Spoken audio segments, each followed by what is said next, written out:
नमस्कार प्यारे साथियों, कैसे हैं आप लोग। उम्मीद करते हैं स्वस्थ होंगे, ठीक होंगे और आपकी पढ़ाई काफ़ी अच्छी चल रही होगी। हम लोग विजन आईएएस के अगस्त के करंट अफेयर्स को डिस्कस कर रहे थे। उसके साथ-साथ हम ओनली आईएएस के जो एनवायरनमेंट सीरीज है, उसको भी कवर करवा रहे हैं। तो बीच-बीच में जहाँ भी हमें समय मिलता है, हम विजन आईएएस के मंथली मैगज़ीन के टॉपिक्स को भी करते जा रहे हैं। तो इससे 2 फ़ायदा होगा आपका, एक तो स्टैटिक तो कवर हो ही रहा है, उसके साथ-साथ करंट अफेयर्स भी आपका कवर होता चला जाएगा। तो लास्ट मोमेंट में आपको प्रेशर नहीं रहेगा कि भाई मेंस के लिए हमको अलग से तैयारी करनी पड़ेगी या प्रीलिम्स के लिए हमें अलग से तैयारी करनी पड़ेगी। तो ये सब जो प्रॉब्लम्स है ना वो आगे नहीं रहने वाले। इसलिए हम साथ के साथ बीच-बीच में आपका करंट अफेयर्स डिस्कस करते जा रहे हैं।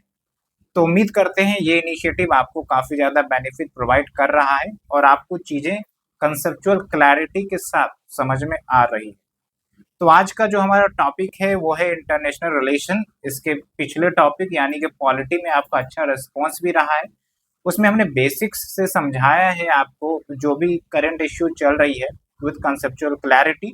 तो हमारा कोशिश यही रहता है कि भाई सिर्फ पीडीएफ को देखकर पढ़ाना नहीं है, ओवरव्यू देना, डायमेंशन देना, डायमेंशंस को ओपन करना और कैसे लिंक कर सकते हैं हम एक पॉइंट दूसरे पॉइंट को और हम अपने आंसर राइटिंग को सुधार सकते हैं।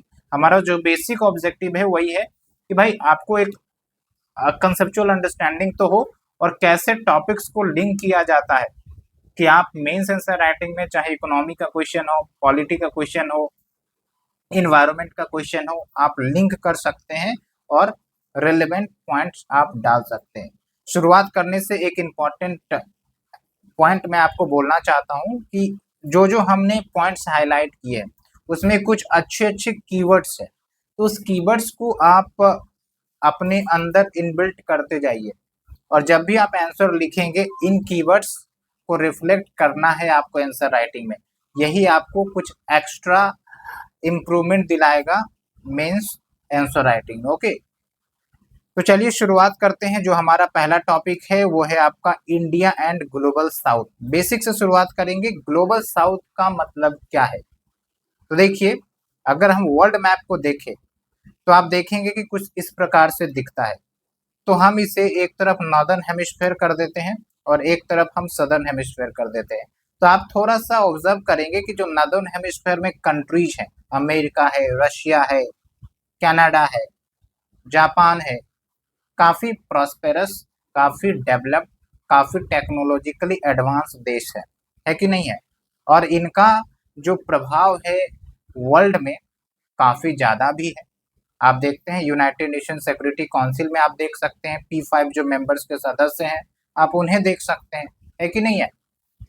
लेकिन वहीं अगर हम बात करें जो सदर्न हेमिस्फीयर में मोस्टली कंट्रीज हैं, चाहे अफ्रीकन कंट्रीज की बात करें, south American countries, south Asia में जो देश हैं, ठीक है, तो यहाँ पर डेवलपमेंट काफ़ी पीछे है, टेक्नोलॉजिकल एडवांसमेंट काफ़ी पीछे है और जो हमारा इकोनॉमिक प्रॉस्पेरिटी है वो भी पीछे है। इसके साथ साथ जो हमारा रिप्रेजेंटेशन है ग्लोबल लेवल पर, ग्लोबल प्लेटफॉर्म पर, यूएनएससी में, यूएन सिक्योरिटी काउंसिल में काफ़ी ज़्यादा वीक है।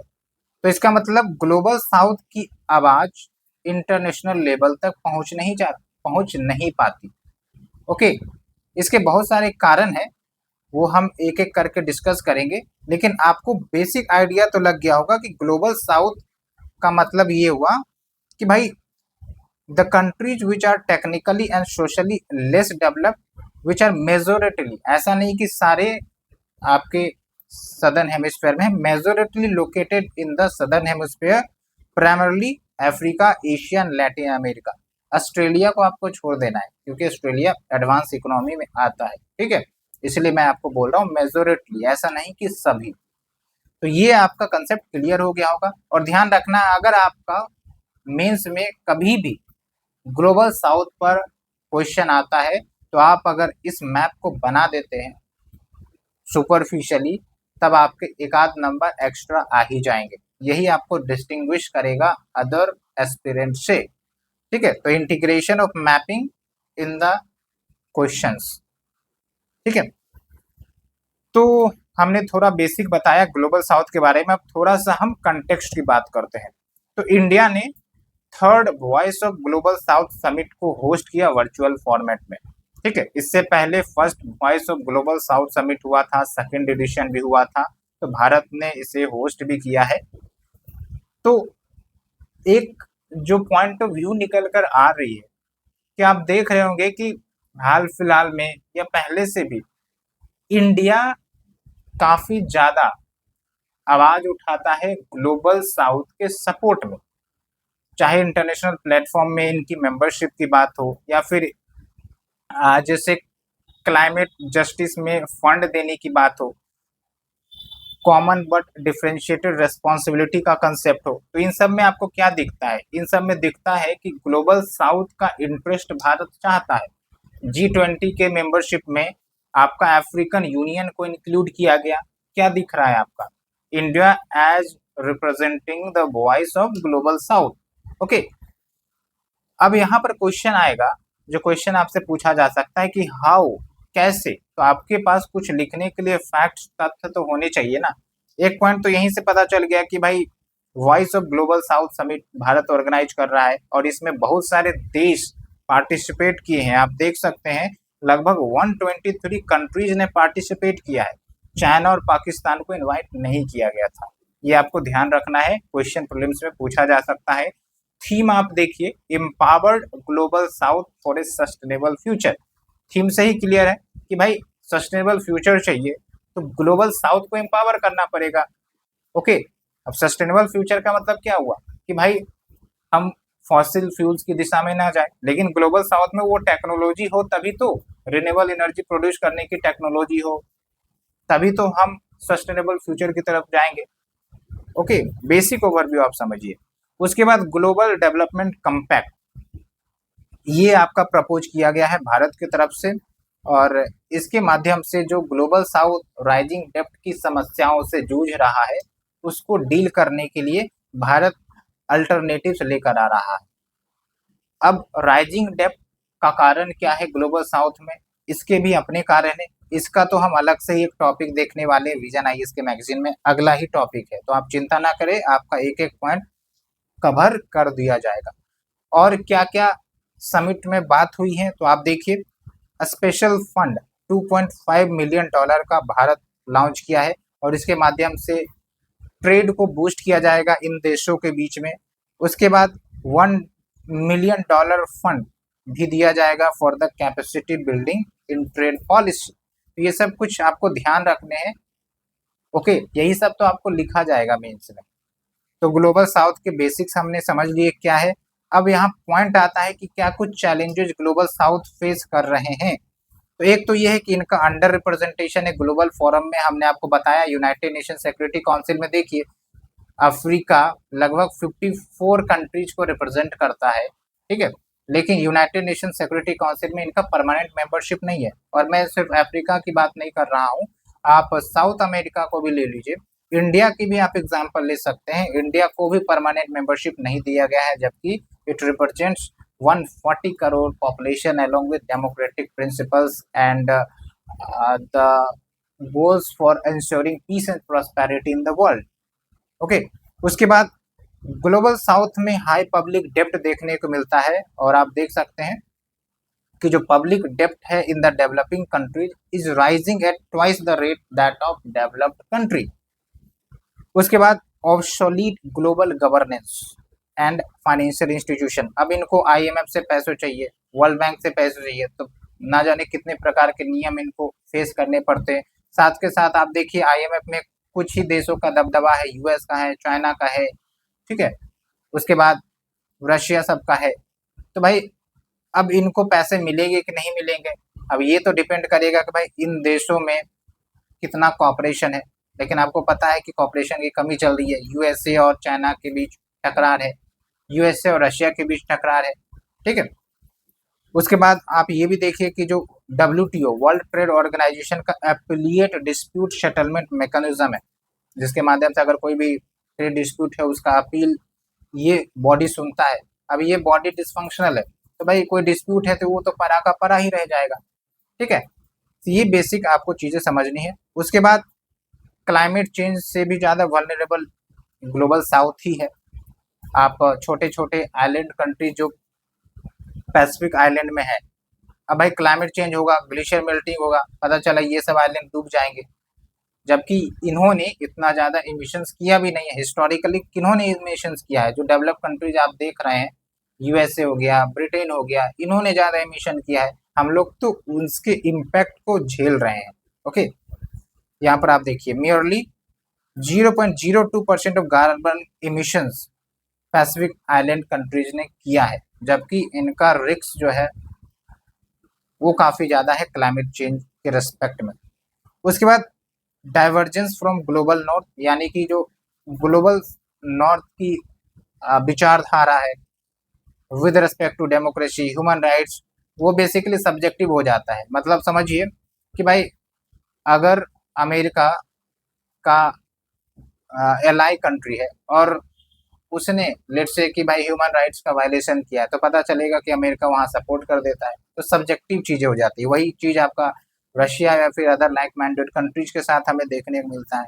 ओके, और ये आप देख ही रहे हैं, ये जो आपका इजराइल गजा कन्फ्लिक्ट चल रहा है और यूनाइटेड नेशन जनरल असेंबली में कितना ज़्यादा इसका इम्पैक्ट हमें दिखता है। यानी कि कोई कंसेंसस नहीं बन पाता है। क्यों? क्योंकि डाइवर्जिंग इंटरेस्ट। ओके, और एक पॉइंट अच्छे से याद रखना है जो आप यूज कर सकते हैं, जो मैंने भी काफ़ी अच्छा लगा मुझे भी, geopolitical conflicts of global north impacts the global south.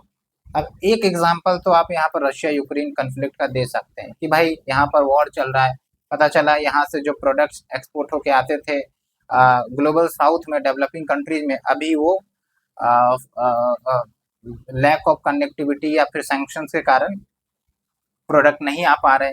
इनके कारण फ्यूल और फूड प्राइसेस बढ़ रहा है। इसके कारण पॉवर्टी दुनिया में बढ़ सकती है। तो हमारा जो सस्टेनेबल डेवलपमेंट गोल अचीव करने का टारगेट है वो भी 2030 तक नहीं पूरा हो सकता है। तो ये सब पॉइंट है जो आपको समझना है। दूसरी बात है आपका क्लाइमेट फाइनेंस।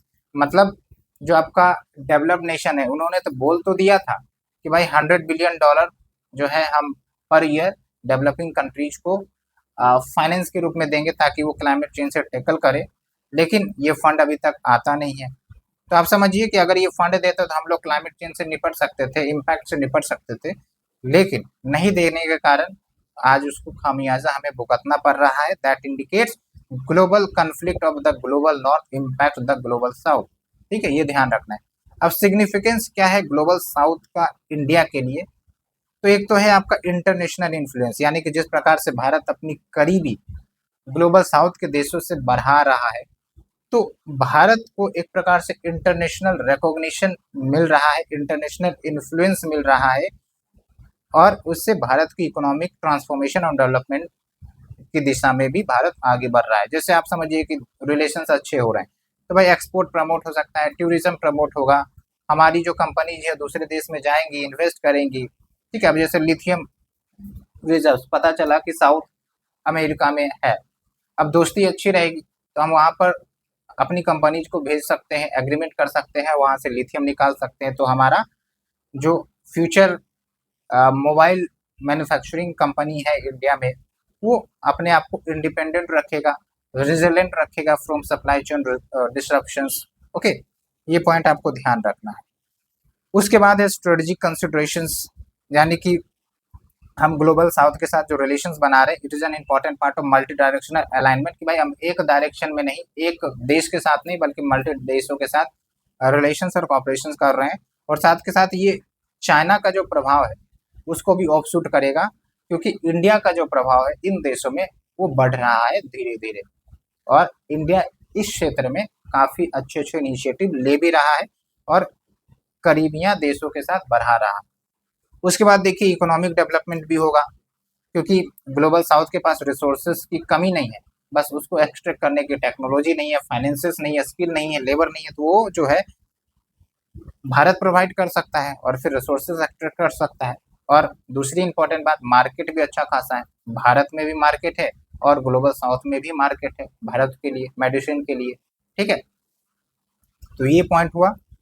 अब हम बात करते हैं अपने अगले टॉपिक की तरफ, how India is positioning itself as a voice of global south. यही मैं आपको बोल रहा हूँ, इसको आपको ध्यान रखना है अच्छे से कि भाई ठीक है, हम समझ रहे हैं कि भारत जो है रिश्ते अच्छा कर रहा है, सब कुछ कर रहा है, लेकिन आप कैसे कह सकते हैं कि India is becoming the voice of global south. तो इसके लिए आप देखिए, भारत तेजी से कनेक्टिविटी और इकोनॉमिक इंटरलिंकेजेस इन देशों के साथ बढ़ा रहा है। हेल्थ सेक्टर हो, हाउसिंग सेक्टर हो, इन्वायरमेंट हो, एजुकेशन हो, इन सब में कॉपरेशन इन देशों के साथ बढ़ा रहा है।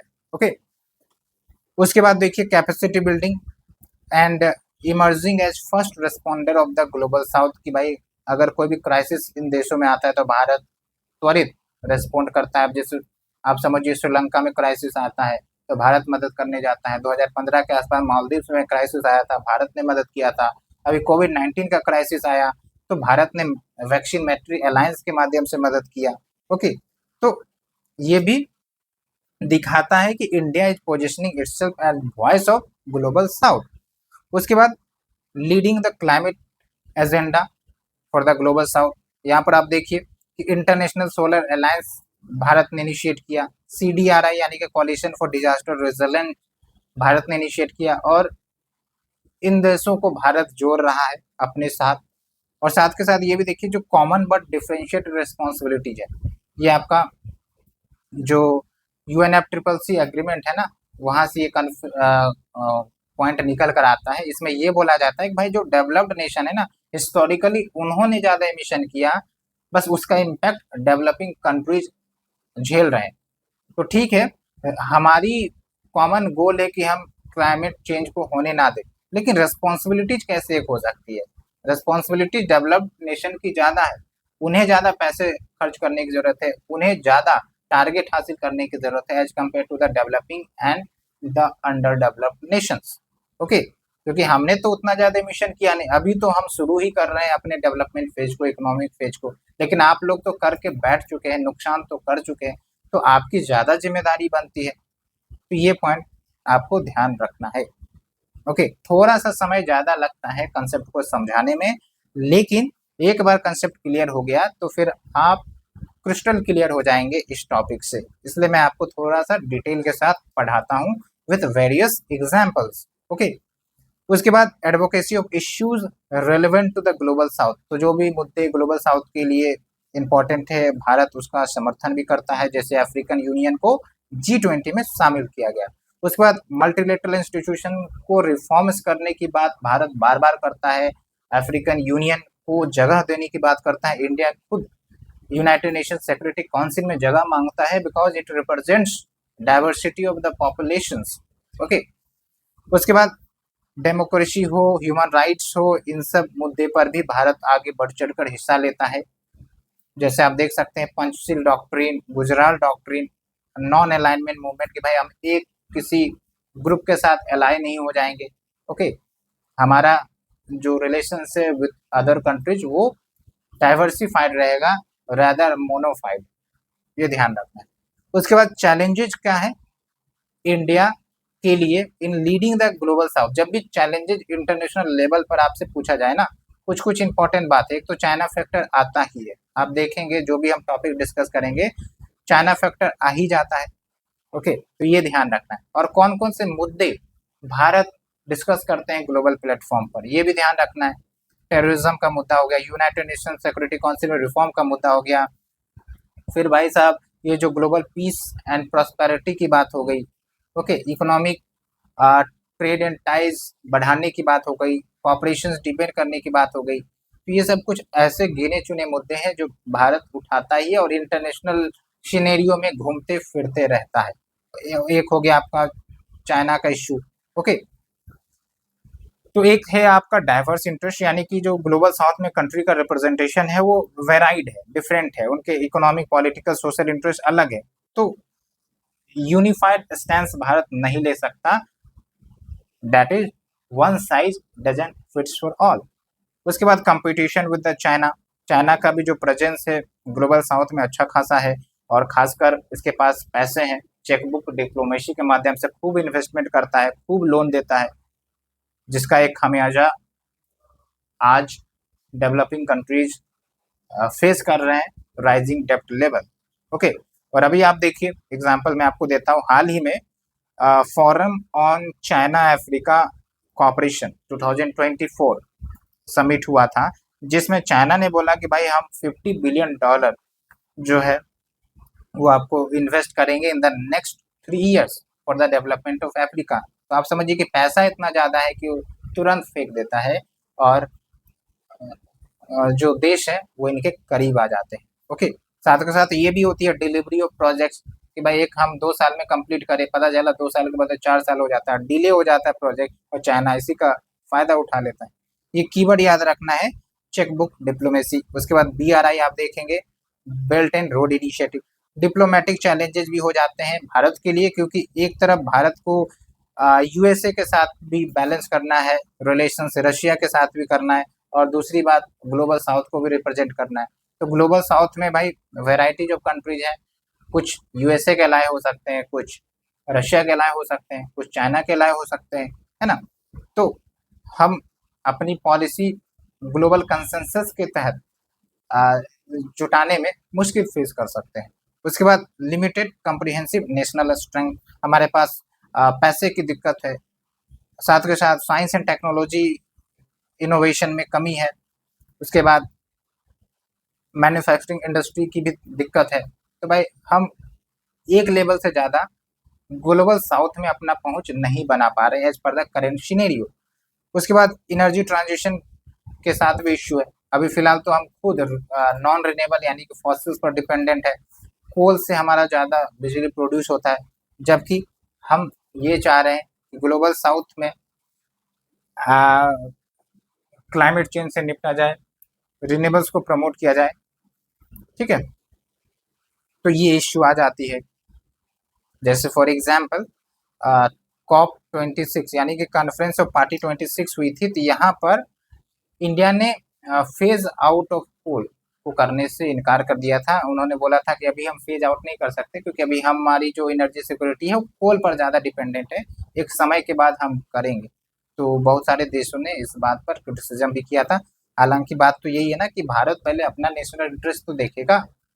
भाई पैसे लगते हैं रिन्यूएबल एनर्जी को इंस्टॉल करने में, इनोवेशन लाने में, वो पैसे की दिक्कत है, तो इसीलिए हम उतना तेजी से आगे नहीं बढ़ पाते। लेकिन हम लोग काफी तेजी से बढ़ रहे हैं, वैसे रिन्यूएबल की दिशा में काफी ज्यादा कार्य हो रहा है। आप देख सकते हैं ग्लोबल कंसेंसस भी बनाने का भारत प्रयास कर रहा है।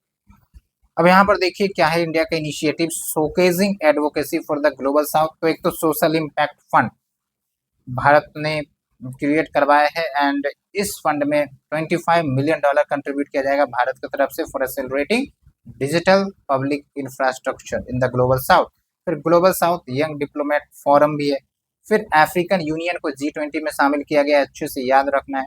उसके बाद विजन ऑफ आरोग्य मैत्री यानी कि वर्ल्ड वन हेल्थ अप्रोच के माध्यम से हम हेल्थ सुविधाएं डिफरेंट कंट्रीज में प्रोवाइड कर रहे हैं। जैसे जन औषधि केंद्र मॉरिशस में खोला गया, which is India first overseas Jan Aushadhi केंद्र, ये ध्यान रखना है।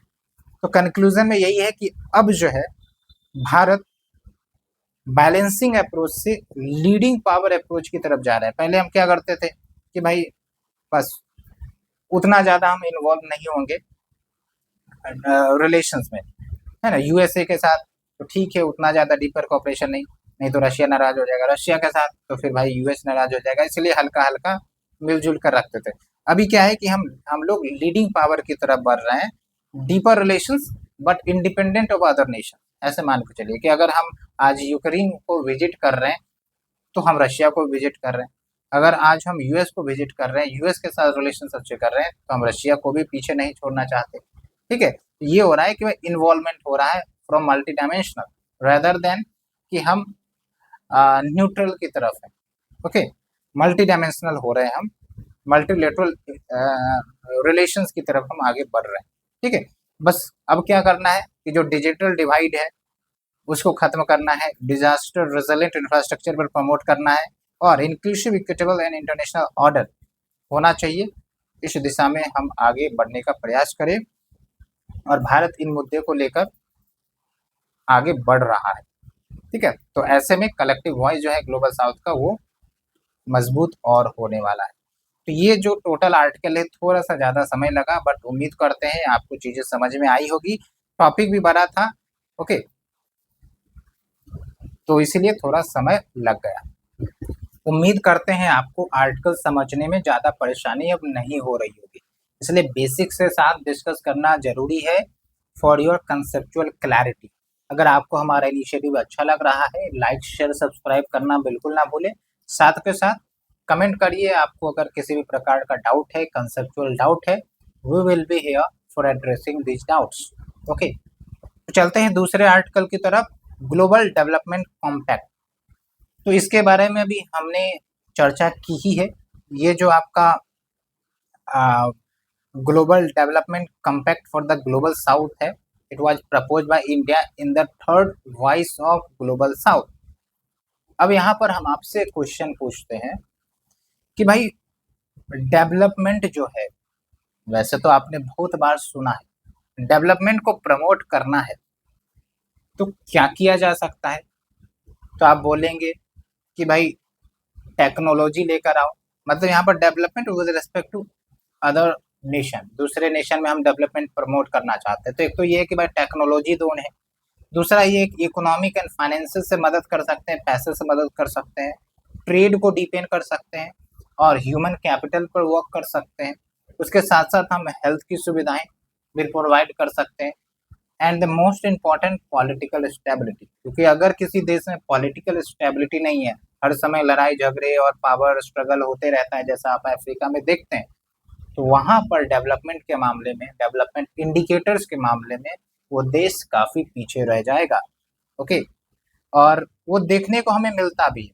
इसलिए political stability is very important, तब जाके इकोनॉमिक स्टेबिलिटी आएगी, सोशल स्टेबिलिटी भी रहेगी। नहीं तो पता चला इतनी कन्फ्लिक्ट होते जा रहे हैं, लड़ाई झगड़े होते जा रहे हैं, है ना। तो ये हमने थोड़ा सा आपको डाइवर्स होके अलग से पॉइंट ऑफ व्यू देने का प्रयास किया।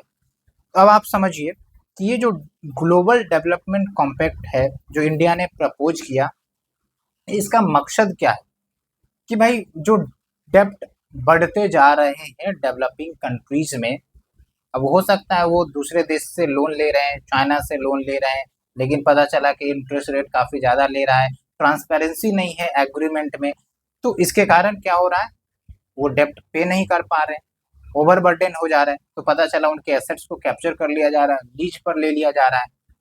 ठीक है, तो ये सब समस्याएं चल रही है, तो इसको डील करने के लिए भारत ने इसे प्रपोज किया। अब आप देखिए, ये जो हमने बात की डेवलपमेंट की, तो इसमें क्या की फीचर्स है, इसमें 4 एलिमेंट पर फोकस किया गया है। ट्रेड फॉर डेवलपमेंट, है ना, तो ट्रेड की बात हमने कर ही दी। कैपेसिटी बिल्डिंग यानी कि ह्यूमन कैपिटल पर मजबूत किया जाए। उसके साथ साथ टेक्नोलॉजी शेयरिंग होनी चाहिए। भारत के पास कितनी अच्छी अच्छी टेक्नोलॉजी है फाइनेंस के मामले में, फिनटेक कंपनी, फोन पे, गूगल पे, यूपीआई का जो कंसेप्ट है, आधार का जो कंसेप्ट है, ये सब टेक्नोलॉजी साझा की जा सकती है भारत के द्वारा for the benefits of the global south as well as finances and grants, ये हमने बताया। दूसरा की फीचर है कि भाई डेप्ट बर्डन नहीं होगा, ये हमारा जो प्रोजेक्ट है ये डेप्ट बर्डन नहीं होगा, यानी कि डेप्ट को और नहीं बढ़ाएगा। It doesn't impose A dept burden on the developing country and it also addresses the concerns for those country who are falling into the Chinese dept trap. अब चाइनीज डेप्ट ट्रैप क्या है भाई, अब चाइना के पास भर भर के पैसे हैं, ठीक है, तो वो इंफ्रास्ट्रक्चर बूस्ट करती है दूसरे देशों में, डेवलपिंग देशों में, बोलती है कि भाई हम भर भर के आपको पैसे दे रहे हैं, ठीक है, आपके इंफ्रास्ट्रक्चर में मदद कर रहे हैं, लेकिन उनका जो पैसे देने का तरीका है उसमें कोई ट्रांसपेरेंसी नहीं, अकाउंटेबिलिटी नहीं, रेट ऑफ इंटरेस्ट क्या है, global level of interest rate से ज़्यादा होता है। तो ऐसे में जो डेवलपिंग कंट्री है वो फंस जाते हैं, ठीक है। तो ऐसे में तो मान के चलिए कि उनकी जो स्ट्रेटेजिक ऑटोनॉमी है वो प्रभावित हो जाएगी। कल को वो चाइना के खिलाफ कोई एक्शन भी लेना चाहे नहीं ले पाएगा, क्योंकि ऑलरेडी उनके पास बर्डन है। ओके, तो इस प्रोजेक्ट के माध्यम से अल्टरनेट डेवलपमेंट पाथ प्रोवाइड किया जा रहा है फॉर द ग्लोबल साउथ, ताकि सोशल इंक्लूजन, इकोनॉमिक ग्रोथ सब हो। अब यहाँ पर जो मेन मुद्दा उठता है, जो टॉपिक का मेन मुद्दा है, reason for the rising debts, आखिरकार कर्ज बढ़ क्यों रहे हैं इतनी ज़्यादा, सोचने वाली बात है। हालांकि मेन पॉइंट तो हमने आपको बता दिया, बट एक दो और पॉइंट हम डिस्कस करते हैं। एक है हाई बोरोइंग कॉस्ट, यानी कि जो डेवलपिंग कंट्रीज हैं या डेवलपिंग रीजन से जो लोन्स लेते हैं ना, वो रिलेटिवली ज़्यादा रेट ऑफ इंटरेस्ट पर लेते हैं as compare to the US and other developed country. अब देखिए यूएस में जो जिस रेट पर इंटरेस्ट दिया जाता है उससे 2 से 4 गुना रेट ऑफ इंटरेस्ट पर डेवलपिंग रीजन्स में दिया जाता है। उसके बाद दूसरा है आपका हाई पब्लिक डेब्ट। डेवलपिंग कंट्रीज का अगर हम टोटल पब्लिक डेब्ट देखें 2023 में $29 ट्रिलियन, $29 ट्रिलियन, ओके। और डेवलप्ड कंट्री से काफ़ी ज़्यादा तेज रेट से ये ग्रो कर रहा है, ओके।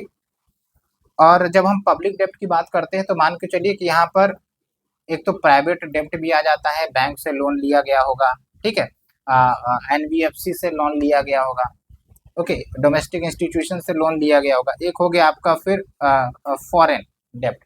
फॉरेन डेब्ट में आपका हो गया कि भाई दूसरे देश ने लोन दे दिया, कोई दूसरा फॉरेन इंस्टीट्यूशंस लाइक आईएमएफ सबसे लोन आ गया, ठीक है। तो इन सब के कारण आपका डेब्ट बढ़ जाता है। क्यों ये डेब्ट लेते होंगे?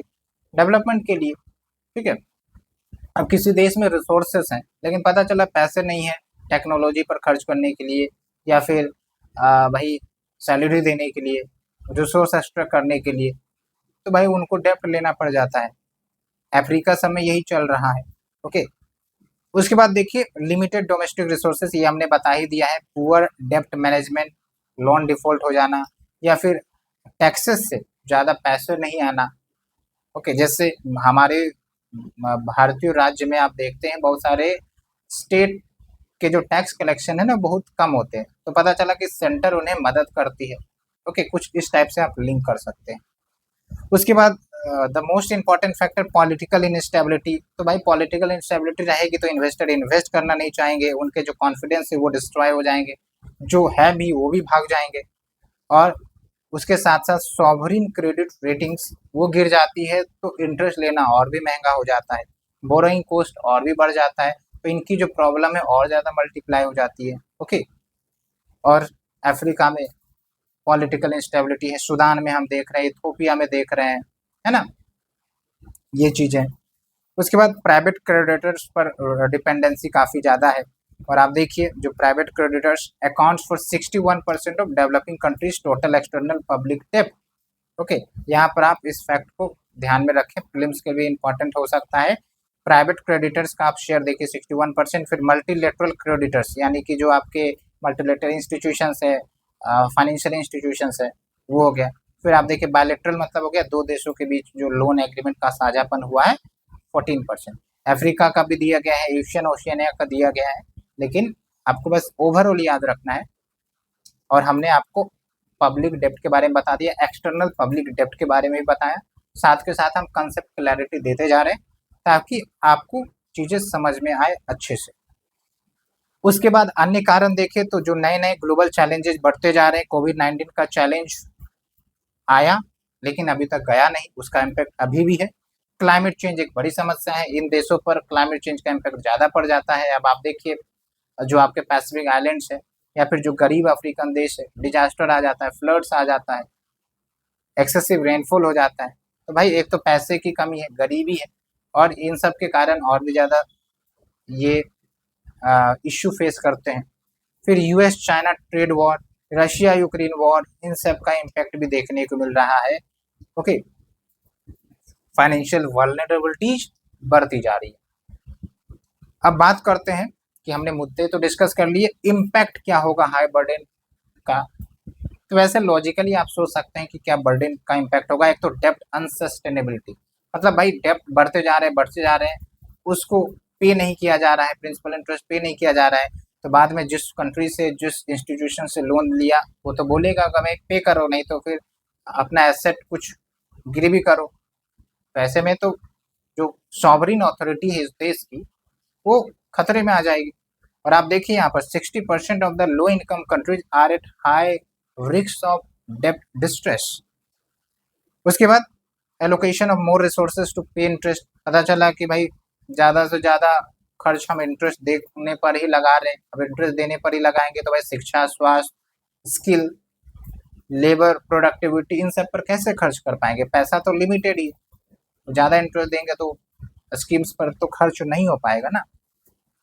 उसके बाद हैम्पर्स क्लाइमेट चेंज आउटकम्स। अब जो गरीब देश है वो तो पहले भाई पेट भरना सोचेंगे, तभी तो वो क्लाइमेट चेंज के मुद्दे को देखेंगे। तो ये दिक्कत हो जाती है, कम खर्च कर पाते हैं, इसके कारण क्लाइमेट चेंज का टारगेट्स नहीं पूरा कर पाते हैं, नहीं पूरा कर सकते हैं because of the issue of finances. उसके बाद challenges of over reliance on private creditors, हमने अभी डिस्कस किया डाटा के साथ। और private creditors generally more expensive loan देता है then the concessional financing. Okay, उसके बाद सॉवरेन डेब्ट crisis and global financial instability. कहने का मतलब ये हुआ कि भाई लोन ले लिया, पता चला लोन चुका नहीं रहे, अब वो लोन चुकाने के लिए हमने दूसरे से लोन ले लिया, तो ये डेब्ट साइकिल में हम फंसे रह रहे हैं। बोरो करो रिपे करें, बोरो करो रिपे करो, और खत्म नहीं होता है। उसका खामियाजा ह्यूमन कैपिटल पर, देश की आर्थिक तरक्की पर, देश के विकास पर पड़ता है। ओके, और यहाँ पर आप देखिए इन द पास्ट 3 years, पिछले 3 सालों में 18 सॉवरेन डिफॉल्ट्स हुए हैं 10 डेवलपिंग कंट्रीज में, यानी कि 18 टाइम्स ऐसा हुआ है कि जब ये देश अपने ओवरड्यू इनकम को, अपने ओवरड्यू पेमेंट को पे नहीं कर सके ड्यू टाइम में। ओके, तो क्या रिकमेंडेशन दिया गया है UNCTAD, United Nation trade and development organisation के द्वारा? एक तो ये है कि ग्लोबल फाइनेंशियल रिफॉर्म्स किए जाए सो दैट इनको लोन्स तो मिले, उसके साथ साथ अच्छे रेट पर मिले। ओके, डेब्ट सस्टेनेबल हो, और कंसेशनल लोन्स दिया जा सकता है। ट्रांसपेरेंसी होनी चाहिए फाइनेंसिंग में, इंफॉर्मेशन एसिमेट्री को खत्म करने की जरूरत है। ओके, प्रीडेटरी लैंडिंग को भी डिस्करेज किया जाए। क्या है प्रीडेटरी लैंडिंग, ये थोड़ा सा आप हमें बताइए। ओके, ये आपको थोड़ा सा रिसर्च करना पड़ेगा क्योंकि कुछ कुछ आपको भी सोचना जरूरी है। उसके बाद क्राइसिस रेजिलेंस, लेट्स से कि कोई क्राइसिस आ जाती है, कोविड आ गया था जैसे, उसके बाद let's say another natural disaster आ जाता है, तो ऐसे में भाई जो डेब्ट का पेमेंट है, सेटलमेंट है, उसकी डेट को एक्सटेंड कर दिया जाए। ओके, हॉल्ट कर दिया जाए, फिर ऑटोमेटिक रिस्ट्रक्चरिंग हो सकती है and strengthening the global financial safety net. तो कंक्लूजन वही है कि अगर आपको राइजिंग पब्लिक डेब्ट डेवलपिंग कंट्रीज को टैकल करना है, कंप्रिहेंसिव स्टडी चाहिए जिसमें डोमेस्टिक इनिशिएटिव्स तो होंगे ही, विदाउट डोमेस्टिक इनिशिएटिव कुछ भी संभव नहीं है कंट्रोल करना। उसके साथ साथ इंटरनेशनल कॉपरेशन होना जरूरी है, इंक्लूडिंग डेब्ट restructuring, fiscal consolidation, growth stimulating policy. तो भाई ग्रोथ हो, टैक्स से पैसा आना शुरू हो, ट्रांसपेरेंसी हो, और टैक्स इवेजन सब ना हो, तो ये सब होना जरूरी है। तभी ये जो राइजिंग डेब्ट है डेवलपिंग कंट्रीज का, वो कम किया जा सकता है। अभी तो हम बोल रहे हैं कम किया जा सकता है, समाप्त होने में तो समय लगेगा। ओके, तो ये हमने दूसरा आर्टिकल डिस्कस किया थोड़ा डिटेल से, उम्मीद करते हैं आर्टिकल पसंद आई होगी। अब चलते हैं तीसरे आर्टिकल की तरफ, 10 years of India's act east policy. आप देख रहे हैं 2 ही आर्टिकल में हमारा 40 मिनट चला गया है, लेकिन कोशिश करेंगे कि थोड़ा सा फास्ट किया जाए, अदरवाइज 2 घंटे चले जाएंगे। वैसे आप हमें बताइए कि क्या थोड़ा सा एलोबरेट एक्सप्लेनेशन आपको मदद कर रही है, या फिर हम शॉर्ट एंड क्रिस्पी रखें वो ज़्यादा इम्पोर्टेंट है? आप अपने रिस्पॉन्स हमें दे सकते हैं। तो जो हमारा नेक्स्ट आर्टिकल है 10 years of India's act east policy, थोड़ा सा हम आपको ओवरव्यू देते हैं। अभी हाल ही में आपने देखा होगा कि प्रधानमंत्री जो हमारे देश के हैं, उन्होंने सिंगापुर की यात्रा पर गए, ब्रुनई की यात्रा पर गए। इससे पहले पिछले साल में आपको पता होगा शायद पपुआ न्यू गिनिया की यात्रा पर गए थे। यानी कि ओवरऑल अगर देखा जाए तो साउथ ईस्ट एशियन कंट्रीज में जो गवर्नमेंट है वो अपना प्रेजेंस बनाने का अच्छा खासा प्रयास कर रही है। जो कॉपरेशंस है, कोलैबोरेशंस है, इकोनॉमिक टाइज है, वो डीप करने का प्रयास कर रही है with the involvement of these country and giving priorities to these country. Okay, और थोड़ा सा अगर हम ये भी देखें कि 2014 में जो हमारा लुक ईस्ट पॉलिसी था, यानी कि बस ऊपर ऊपर से देख लो ऐसे टाइप का पॉलिसी, मतलब उतना ज़्यादा इंगेजमेंट नहीं होता था, 2014 में इस अप्रोच को चेंज करके एक्ट ईस्ट पॉलिसी लाई गई, यानी कि अब सिर्फ हम ऊपर ऊपर से नजर नहीं रखेंगे, ऊपर ऊपर से इन्वॉल्व नहीं होंगे, डायरेक्टली इन्वॉल्व होंगे, प्राइस को डिपेंड करेंगे, ट्रेड डिपेंड करेंगे, और जो भी वेरियस सेक्टर्स है उसमें हम लोग आपस में मिलजुल कर आगे बढ़ेंगे। ओके, चाहे सिक्योरिटी हो, डिफेंस हो, इन सब फील्डों में भी कॉपरेशन किया जा रहा है आज के समय में, जो हम देखेंगे। ओके, तो कंटेक्स्ट वही था कि पीएम ने सिंगापुर विजिट किया, और which is highlighting India engagement with Southeast Asia, and now India is engaging more intensively in these region along with Indo-Pacific region। Okay, तो ये आप देखिए, और बाकी हमने आपको बताया कि 2014 में 9th ईस्ट एशिया समिट जो हुआ था, तो यहीं पर डिसीजन हुआ था कि हम लुक ईस्ट पॉलिसी की जगह एक्ट ईस्ट की तरफ बढ़ेंगे। ये मैंने काट दिया है क्योंकि उतना ज़्यादा इंपॉर्टेंट नहीं है, ज़्यादा डीप जाने की ज़रूरत नहीं है, बस बेसिक ओवरव्यू रखना है।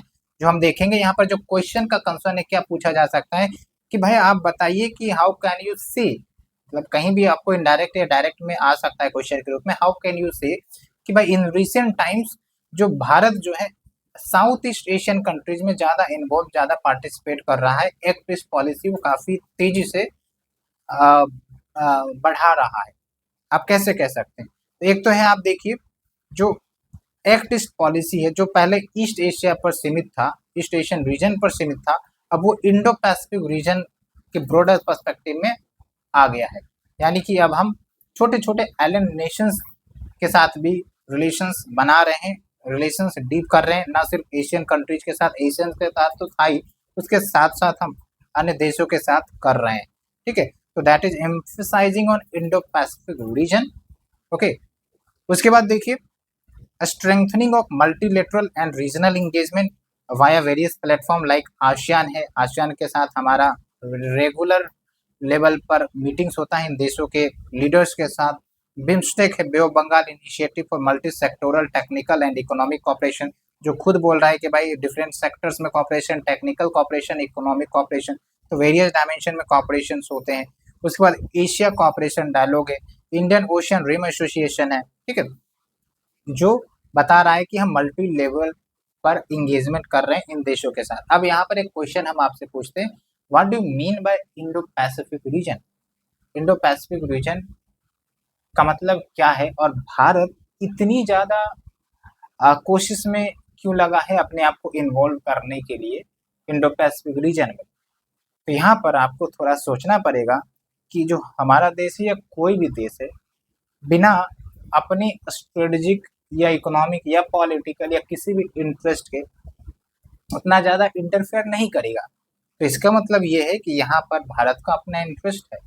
एक तो सबसे बड़ा चीज़ है कि भाई इस रीजन में चाइना डोमिनेट करता है काफ़ी ज़्यादा, ठीक है, और भारत चाहता है कि भाई हम, हमारा जो ट्रेड रूट है आपका, जो इंडियन ओशियन को पैसिफिक से कनेक्ट करता है, ईस्ट चाइना सी से साउथ चाइना सी से कनेक्ट करता है, या फिर जापान को कनेक्ट करता है, रशिया को कनेक्ट करता है, वो आपका इंक्लूसिव फ्री होना चाहिए, ना कि भाई एक देशों का मोनोपोली होना चाहिए। जबकि चाइना क्या करना चाहता है, साउथ चाइना सी में अपना मोनोपोली करना चाहता है।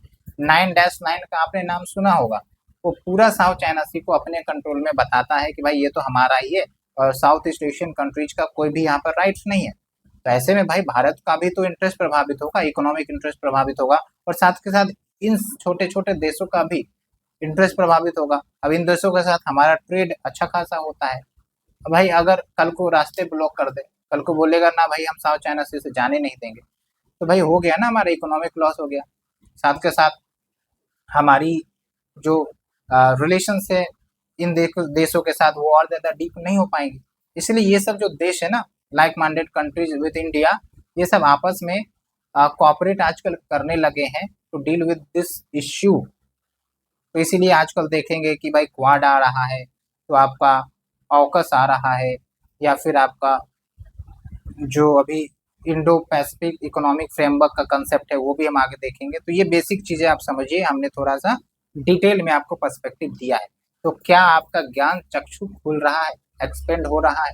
बस आप ये हमें कमेंट सेक्शन में जरूर बताएं। ओके, और फिर अभी आप देखिए रिसेंटली बीम्सटेक चार्टर अडॉप्ट किया गया है, और ये ध्यान रखना है, प्रीलिम्स से क्वेश्चन पूछा जा सकता है।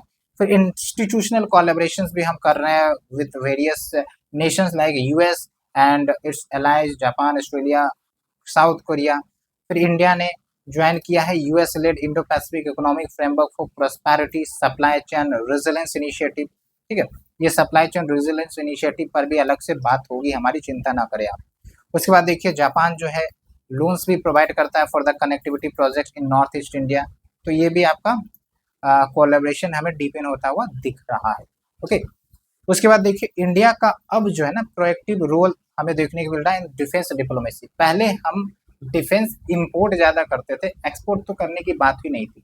अभी हाल के समय में आप देखेंगे कि डिफेंस मैन्युफैक्चरिंग हमारे देश में बढ़ रहा है, और सिर्फ बढ़ नहीं रहा है, हम लोग डिफेंस डिप्लोमेसी की दिशा में आगे बढ़ रहे हैं, यानी कि अब हम लोग डिफेंस प्रोडक्ट्स को एक्सपोर्ट भी करते हैं। जैसे ब्रह्मोस मिसाइल फिलीपींस को हम एक्सपोर्ट कर रहे हैं, ठीक है, उसी प्रकार से अफ्रीकन देशों को भी हम कुछ डिफेंस प्रोडक्ट एक्सपोर्ट करते हैं। Okay, other south east Asian countries, Bangladesh. तो ये आप समझिए कि भारत का डिफेंस डिप्लोमेसी में बढ़ोतरी देखने को मिल रहा है। पहले geo strategic diplomacy, technological diplomacy, ये सभी चलता था, अभी डिफेंस डिप्लोमेसी भी आ रही है, तो ये ध्यान रखना है। उसके साथ साथ आप देखिए India Vietnam military logistic pact sign हुआ। ओके, और इसके माध्यम से डिफेंस प्रोडक्ट्स का ज्वाइंट प्रोडक्शन किया जाएगा, ये भी है। तो ये कुछ ध्यान रखना, ये नए नए पॉइंट्स आपको अच्छे से याद रखने, क्योंकि ये सब नहीं लिख सकते, कुछ ही हैं जिनको पॉइंट याद रहेगा लिख सकते हैं, अदरवाइज वही जनरल आंसर बन जाएगा। ओके, उसके बाद देखिए जो कनेक्टिविटी प्रोग्राम से उस पर भी फोकस किया जा रहा है। Kaladan multi modal transit transport project है, जो इंडिया के मिजोरम स्टेट को म्यांमार के सितवे पोर्ट से कनेक्ट करता है, तो नॉर्थ ईस्ट की भी डेवलपमेंट होगी, कनेक्टिविटी होगी। उसके बाद India Myanmar Thailand trilateral highway भी है, मेकोंग इंडिया इकोनॉमिक कॉरिडोर भी है। तो ये सब क्या है, साउथ ईस्ट एशियन नेशंस के साथ हम लोग कनेक्टिविटी प्रोजेक्ट पर अच्छा खासा प्रोग्रेस कर रहे हैं। हालांकि ये बात अलग है कि टाइम ज़्यादा लग रहा है प्रोजेक्ट को कंप्लीशन में। टाइमली अगर प्रोजेक्ट कंप्लीट हो जाता है तो फिर इंडिया और इन देशों के लिए भी बेनिफिशियल होगा, ट्रेड बूस्ट होगा, कनेक्टिविटी बूस्ट होगी। उसके बाद इंडिया का जो active socio cultural and developmental outreach है वो भी है। ओके, जैसे हमारे प्रधानमंत्री जब भी जाते हैं तो इंडियन डायस्पोरा को रिप्रेजेंट जरूर करते हैं, और अभी हाल फिलहाल में प्रधानमंत्री ब्रुनोई सिंगापुर की यात्रा पर गए। ओके, उसके बाद देखिए डेवलपमेंटल आउटरीच भी करते हैं हम लोग टुवर्ड्स पैसिफिक आइलैंड कंट्रीज, इनका भी हम लोग ध्यान रख रहे हैं। इंडिया पैसिफिक आइलैंड कॉपरेशन के माध्यम से इंडिया वैक्सीन मैत्री इनिशिएटिव, ठीक है, ये आपको ध्यान रखना है। पपुआ न्यू गिनिया के बारे में हमने आपको बताया भी। तो यहाँ पर देखिए ये पॉइंट मैं आपके लिए छोड़ रहा हूँ, कन्वर्जेंस इन स्ट्रेटेजिक इंटरेस्ट, किन किन फील्ड में हमारा जो स्ट्रेटेजिक इंटरेस्ट है कन्वर्ज हो रहा है विद दिस कंट्री, ये थोड़ा सा आपको अच्छे से पढ़ना है। 5 मिनट के अंदर आप पढ़ सकते हैं, वीडियो लंबा करने से कोई फायदा नहीं है मित्रों, इसीलिए ये आप पढ़ें। ओके, क्या चैलेंजेस है एक्ट ईस्ट पॉलिसी को लेकर? अब मैंने आपको बताया चाइना फैक्टर जरूर आएगा, ये ध्यान रखना है, लेकिन एक एक करके देखते हैं। पहला डिले इन इंफ्रास्ट्रक्चर डेवलपमेंट, हम लोग बहुत इंफ्रास्ट्रक्चर प्रोजेक्ट के लिए एमओयू साइन कर देते हैं, एग्रीमेंट कर देते हैं, प्रोजेक्ट स्टार्ट भी हो जाता है, लेकिन पता चला जब कंप्लीशन की बारी आई तो डिले हो जाता है। ठीक है, यहाँ पर देखिए जो आपका कालादान मल्टी मॉडल प्रोजेक्ट है, ये 2008 में ही आपका अप्रूवल हुआ था, 536 करोड़ की लागत से होना था। आज आप देखिए 6 गुना बढ़ के 3200 करोड़ हो गया है। समझ रहे हैं किस प्रकार से अगर हम टाइमली प्रोजेक्ट अप्रूवल नहीं करते तो कॉस्ट बढ़ जाता है। कॉस्ट बढ़ना तो चलिए एक बात है, लेकिन हमारा जो मेन ऑब्जेक्टिव है ना वही फुलफिल नहीं हो रहा है। मेन ऑब्जेक्टिव था कि भाई ट्रेड बूस्ट हो, ठीक है, कनेक्टिविटी बूस्ट हो, रिलेशन डीपर हो, वही नहीं होगा तो फिर तो दिक्कत है ना, फिर तो चाइना पैसा फेंकेगा, प्रोजेक्ट भी कंप्लीट टाइम पर कंप्लीट, रिलेशन भी बन जाएंगे उसके। उसके बाद पॉलिटिकल टर्मोइल, सिविल अनरेस्ट जो हम देख रहे हैं बांग्लादेश में, इससे पहले म्यांमार में हमने देखा, तो ये भी एक दिक्कत कर देता है हमारे एक्ट ईस्ट पॉलिसी को फुल्ली रियलाइज करने में। उसके बाद रिफ्यूजी का भी एक इश्यू चलता है जो बार बार कहीं ना कहीं नॉर्थ ईस्टर्न स्टेट में हमें देखने को मिलता है। उसके बाद चाइना का जो फुटप्रिंट है वो इंडियन ओशियन रीजन में बढ़ता जा रहा है। श्रीलंका में वो अपना अपना रिसर्च वेसल्स तैनात कर देता है, ठीक है, डिस्पाइट भारत विरोध भी करता है, लेकिन फिर भी एक्शंस नहीं होते हैं।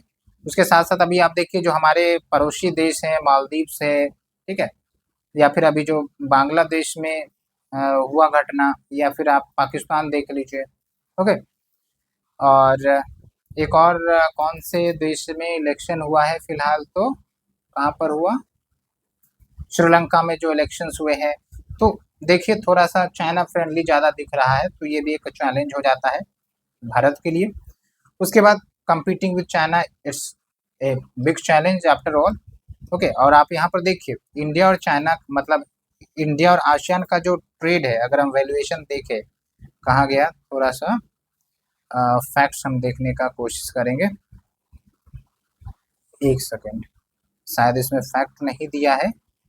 हाँ, आप यहाँ पर देखिए चाइना और एशियन का जो ट्रेड है वो 911.7 बिलियन डॉलर, इतना ज़्यादा, और इंडिया का बहुत कम है।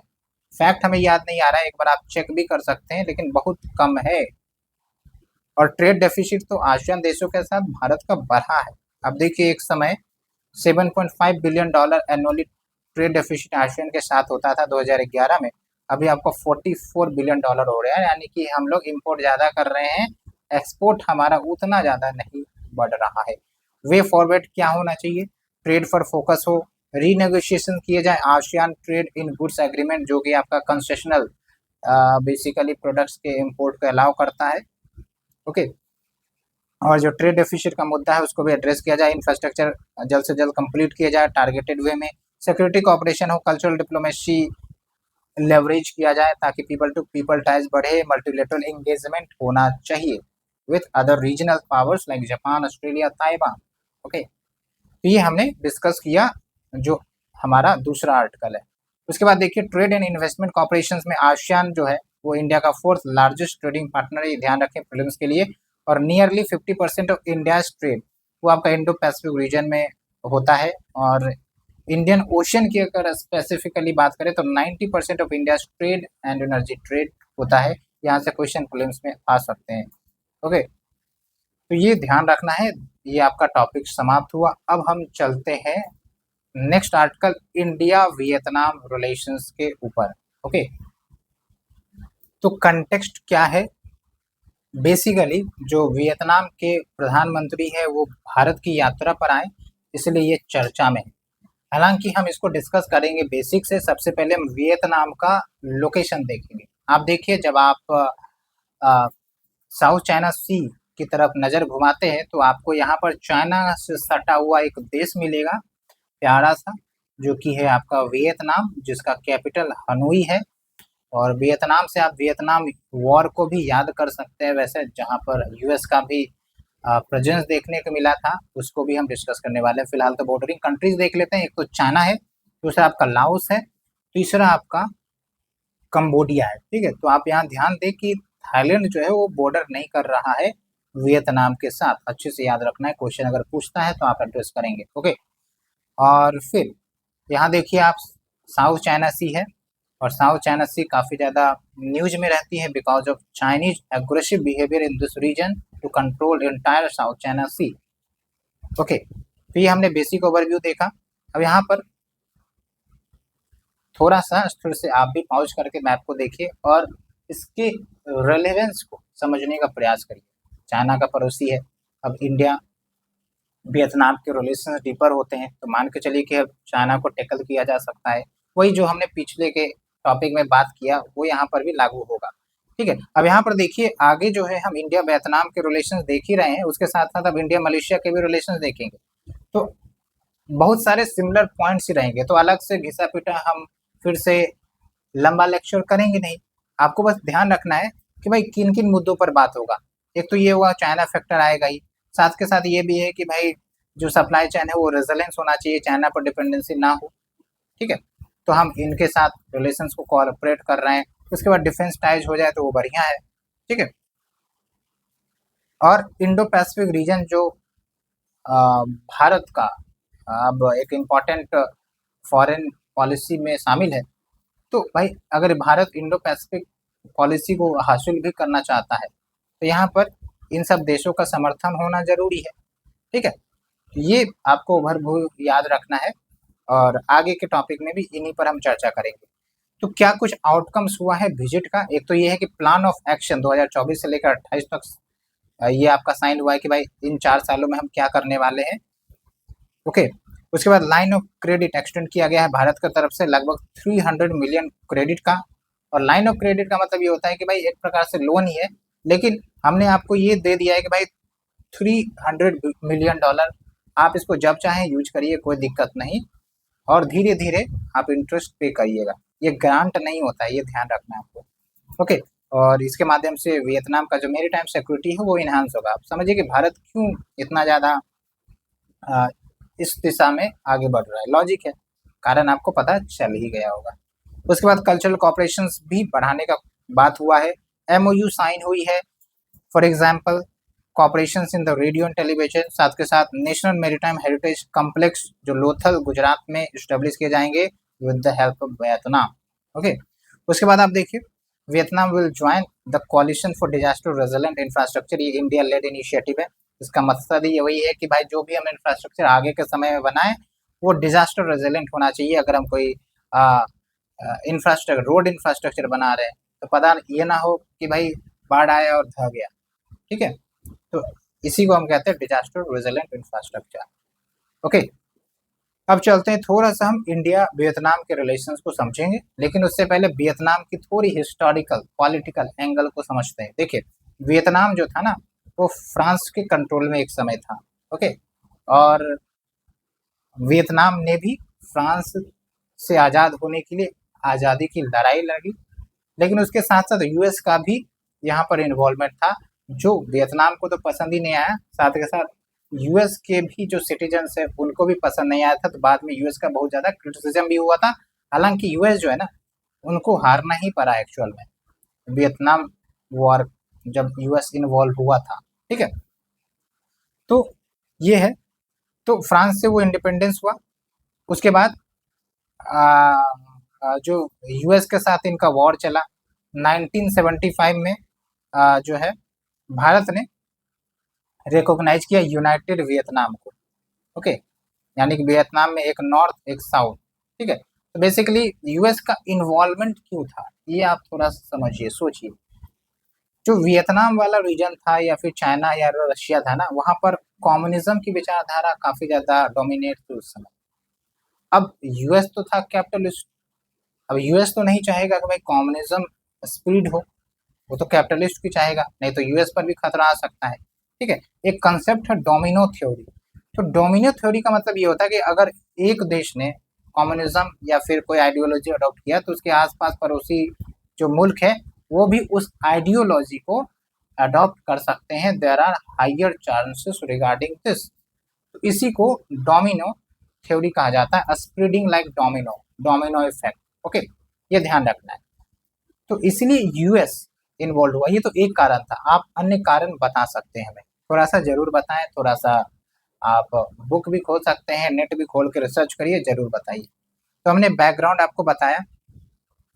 अब जो है आपका स्ट्रेटेजिक पार्टनरशिप पर देखते हैं। देखिए 2016 में दोनों देश के जो बीच रिलेशन है वो कम्प्रिहेंसिव स्ट्रेटेजिक पार्टनरशिप के लेवल पर आ गया। ओके, उसके बाद इकोनॉमिक कॉपरेशन की बात करें तो बायलैटरल ट्रेड जो है वो $14.82 बिलियन है 2023-24, यानी कि कम है। अब यहाँ पर एक आप सॉल्यूशन दे सकते हैं कि भाई बायलैटरल ट्रेड को और ज़्यादा बढ़ाने की ज़रूरत है। एक और बात है कि Vietnam is one of the largest trade partner for India among the ASEAN countries, ये भी ध्यान रखना है। उसके बाद डिफेंस कॉपरेशन भी हम बढ़ा रहे हैं धीरे धीरे, लाइक वियतनाम इंडिया एक्सरसाइज, मिलन एक्सरसाइज, पास एक्सरसाइज, ये सब कुछ नाम याद रखेंगे एक दो फॉर योर मेंस। ओके, उसके बाद आप देखिए ज्वाइंट विजन स्टेटमेंट साइन हुआ on defence partnership towards 2030 and mutual logistic support.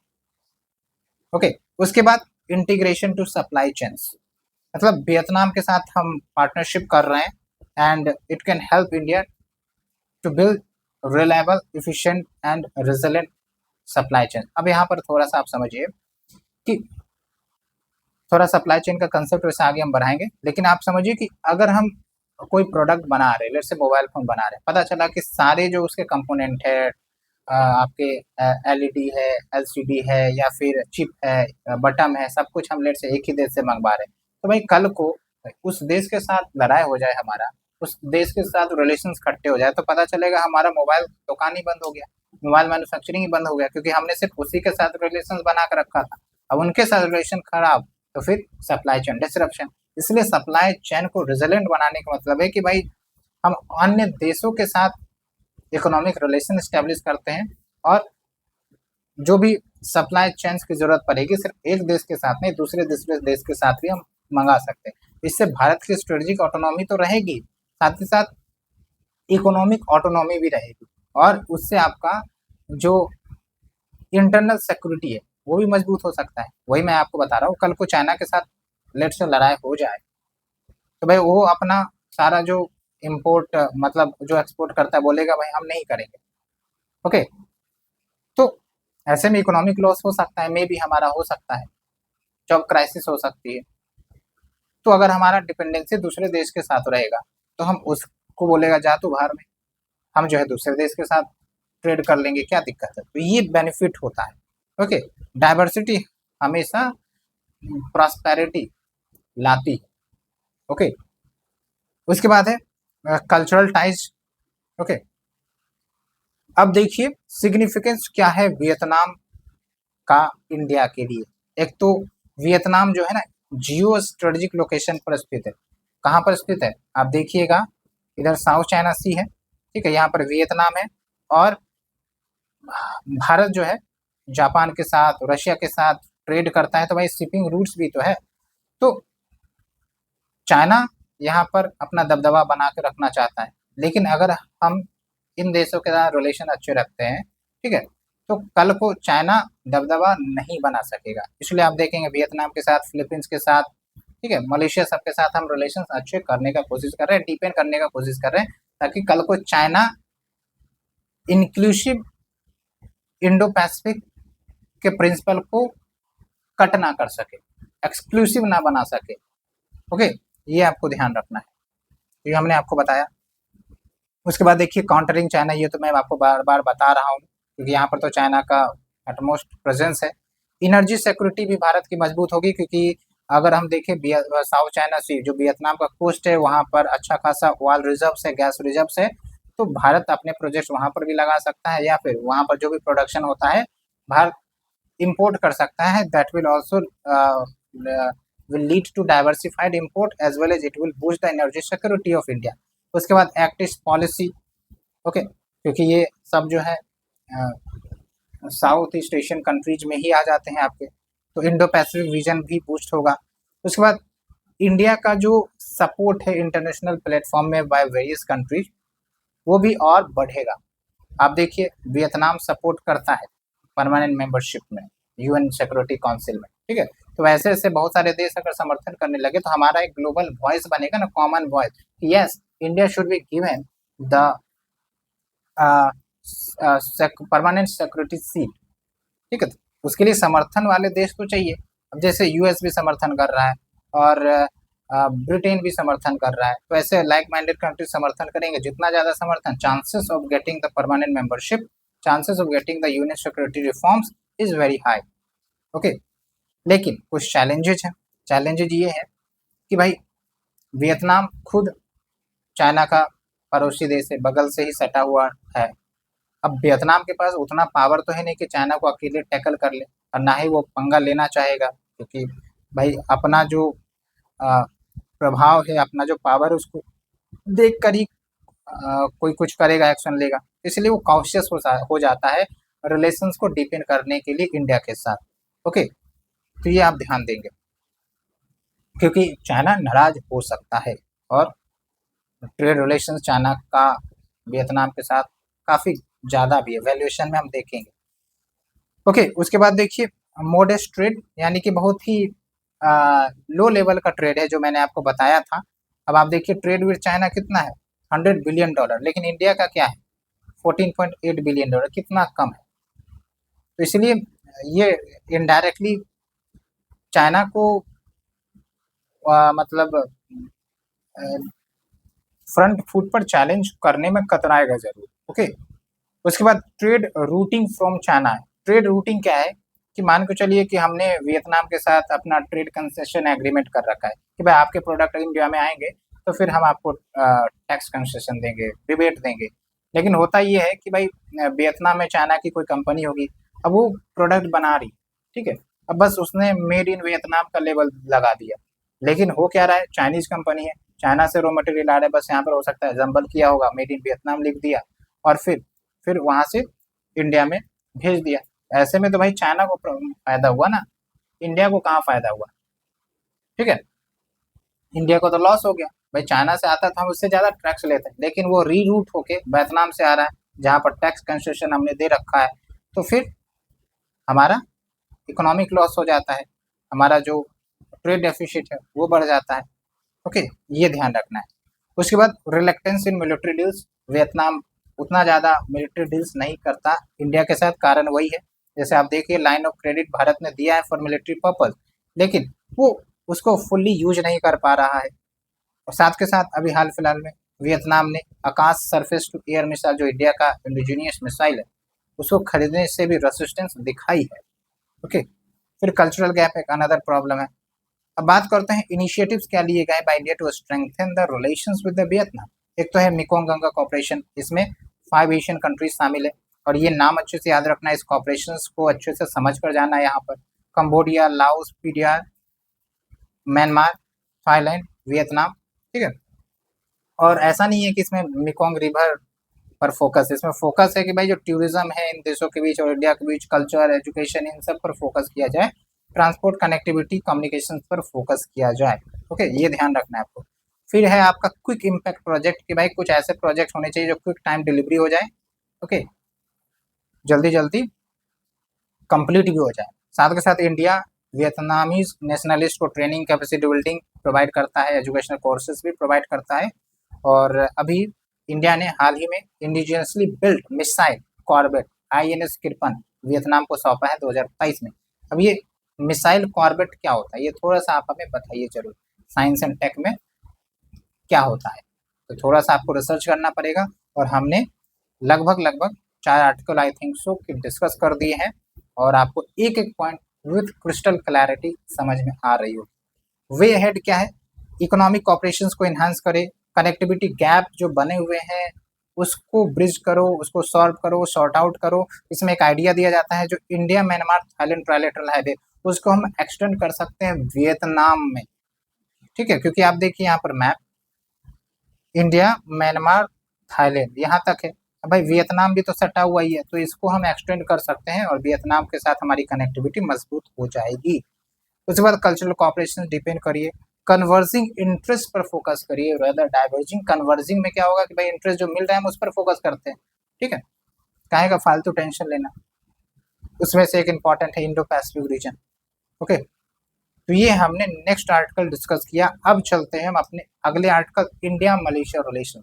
मैंने आपको बताया कि लगभग लगभग सिमिलर पैटर्न पर ये भी टॉपिक डिस्कस होगा, जैसा हमने इंडिया वियतनाम रिलेशन पर चर्चा किया। यहाँ पर भी चाइना का इश्यू आएगा, यहाँ पर भी ट्रेड जो है कम है उसको बूस्ट किया जाए, ये टॉपिक चर्चा में आएगा, ठीक है, तो ये बात आप ध्यान रखिए।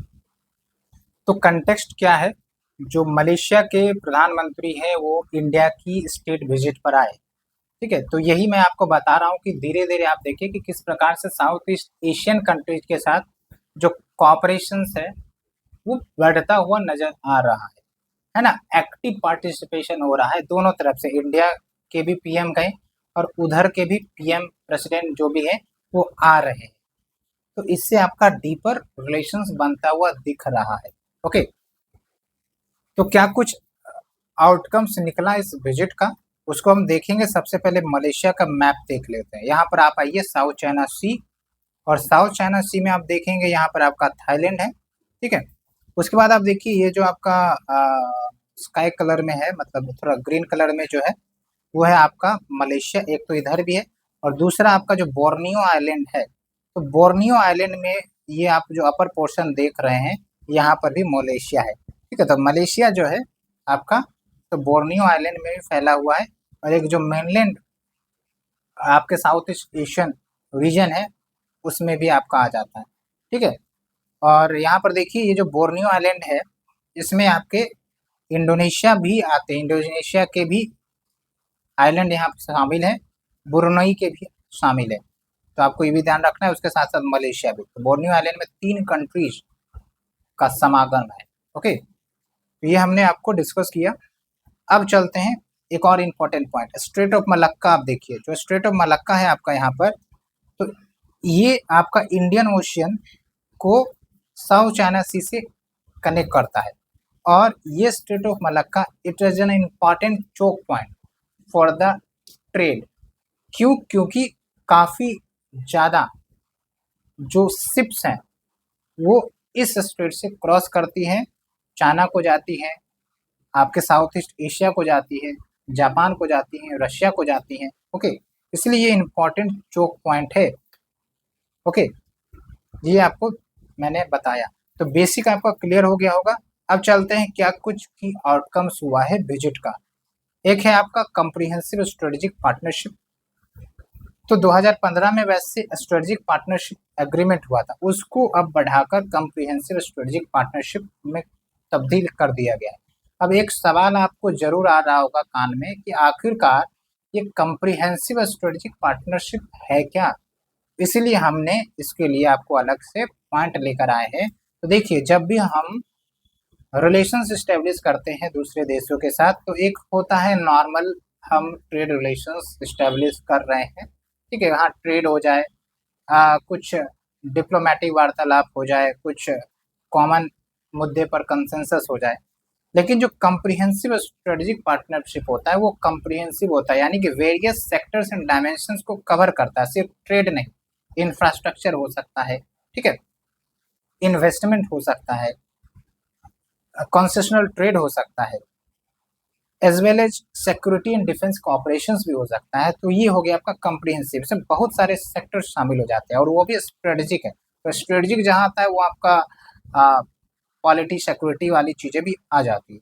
तो it's a high level diplomatic relationship between two countries, जो डीप लेवल ऑफ कोऑपरेशन को सिग्निफाई करता है across various sector. It can be political and diplomatic cooperations. Let's say कि भारत जो है कल को यूएन में कोई मुद्दा उठा रहा है, तो कल को हो सकता है मलेशिया उसका समर्थन करेगा, है ना, तो ये भी होता है। फिर इकोनॉमिक एंड ट्रेड रिलेशंस हो गए, सिक्योरिटी एंड डिफेंस कोऑपरेशंस हो गए कि भाई ठीक है हम आपसे कुछ डिफेंस प्रोडक्ट खरीद सकते हैं, डिफेंस एग्रीमेंट कर सकते हैं, डिफेंस ट्रेनिंग दे सकते हैं, एक्सरसाइज हो सकता है। ओके, उसके बाद cultural and people to people ties, ये भी बढ़ाने का बात होता है इसमें। Regional and global cooperations, okay, कि रीजनल मुद्दा हो या इंटरनेशनल इश्यू हो उस पर साझेदारी हो जाए तो अच्छी बात है। तो ये आप देख रहे हैं कि कम्प्रिहेंसिव है, वेरियस सेक्टर्स को कवर किया है, इसलिए हमने थोड़ा आपको बता दिया कि आप डाउट में ना रहे। फ्री ट्रेड एग्रीमेंट, तो बस फ्री ट्रेड एग्रीमेंट में क्या होता है कि हम बस ट्रेड एग्रीमेंट कर रहे हैं कि हाँ ठीक है आपके प्रोडक्ट आएंगे तो इतना डिस्काउंट, इतना कंसेशन मिलेगा, हमारे प्रोडक्ट वहाँ जाएंगे तो इतना कंसेशन जाएगा, ठीक है। यहाँ पर उससे बड़ा होता है, उससे ब्रेडर होता है, तो ये हमने बताया। उसके बाद जो दूसरा आउटकम हुआ मलेशिया ज्वाइनिंग द आईबीसीए, ये भी इंपॉर्टेंट बात है, इंटरनेशनल बिग कैट अलायंस, इसको मलेशिया ने ज्वाइन किया है। और ये जो आपका बिग कैट अलायंस है, नाम से ही क्लियर है, 2023 में वैसे इसे लॉन्च किया गया था। और एम क्या है इसका कि जो 97 बिग कैट रेंज कंट्री है जहाँ पर ये बिग कैट्स मिलते हैं, टोटल 7 है, तो इनको प्रोटेक्ट करना है, कंजर्व करना है, इनके नेचुरल हैबिटेट्स प्रोटेक्ट करना है। और ये ध्यान रखना है 7 बिग कैट्स में क्या आते हैं, टाइगर आ गया, लायन आएगा, लिपोर्ड आ गया, स्नो लिपर्ड आ गया, चीता आ गया, जैगुआर आ गया, पूमा आ गया। और हम आपसे पूछ रहे हैं कि आप हमें बताइए कि इन सब के IUCN स्टेटस क्या है। ओके, उसके बाद डिजिटल टेक्नोलॉजी कॉपरेशन पर भी बात हुई है। ओके, और भारत इस क्षेत्र में काफ़ी अच्छा कॉपरेट कर सकता है। मैंने आपको बताया कि भारत की जो डिजिटल इनोवेशन है, UPI है, आधार है, ठीक है, तो ये ग्लोबल लेवल पर छा सकती है, तो इस पर भी कॉपरेशन होगा। डिजिटल पब्लिक इंफ्रास्ट्रक्चर पर कॉपरेशन होगा, digital business to business partnership को प्रमोट किया जाएगा, digital capacity building, cyber security जो कि एक इम्पॉर्टेंट कंसर्न है आज के समय का, इमर्जिंग टेक्नोलॉजी पर कैसे हम लोग साथ मिलकर आगे बढ़े, चाहे 5G हो, क्वांटम कंप्यूटिंग हो, इन सब पर भी कॉपरेशन होने वाला है। उसके बाद इंडिया मलेशिया स्टार्टअप अलायंस, ताकि स्टार्टअप इकोसिस्टम को प्रमोट किया जाए दोनों देशों में, ओके, प्रोग्रेस हो, इकोनॉमिक डेवलपमेंट हो। और जो AITIZA है, यानी कि ASEAN India trade in goods agreement. आपको पता है कि हमारे देश ने आसियान के साथ फ्री ट्रेड एग्रीमेंट कर रखा है, ओके, कुछ सर्टेन गुड्स एंड प्रोडक्ट्स के ऊपर। तो ये बहुत पहले एग्रीमेंट किया गया था, लेकिन अब इसमें रिव्यू करने की जरूरत है ताकि लेवल प्लेइंग फील्ड हो एग्रीमेंट का।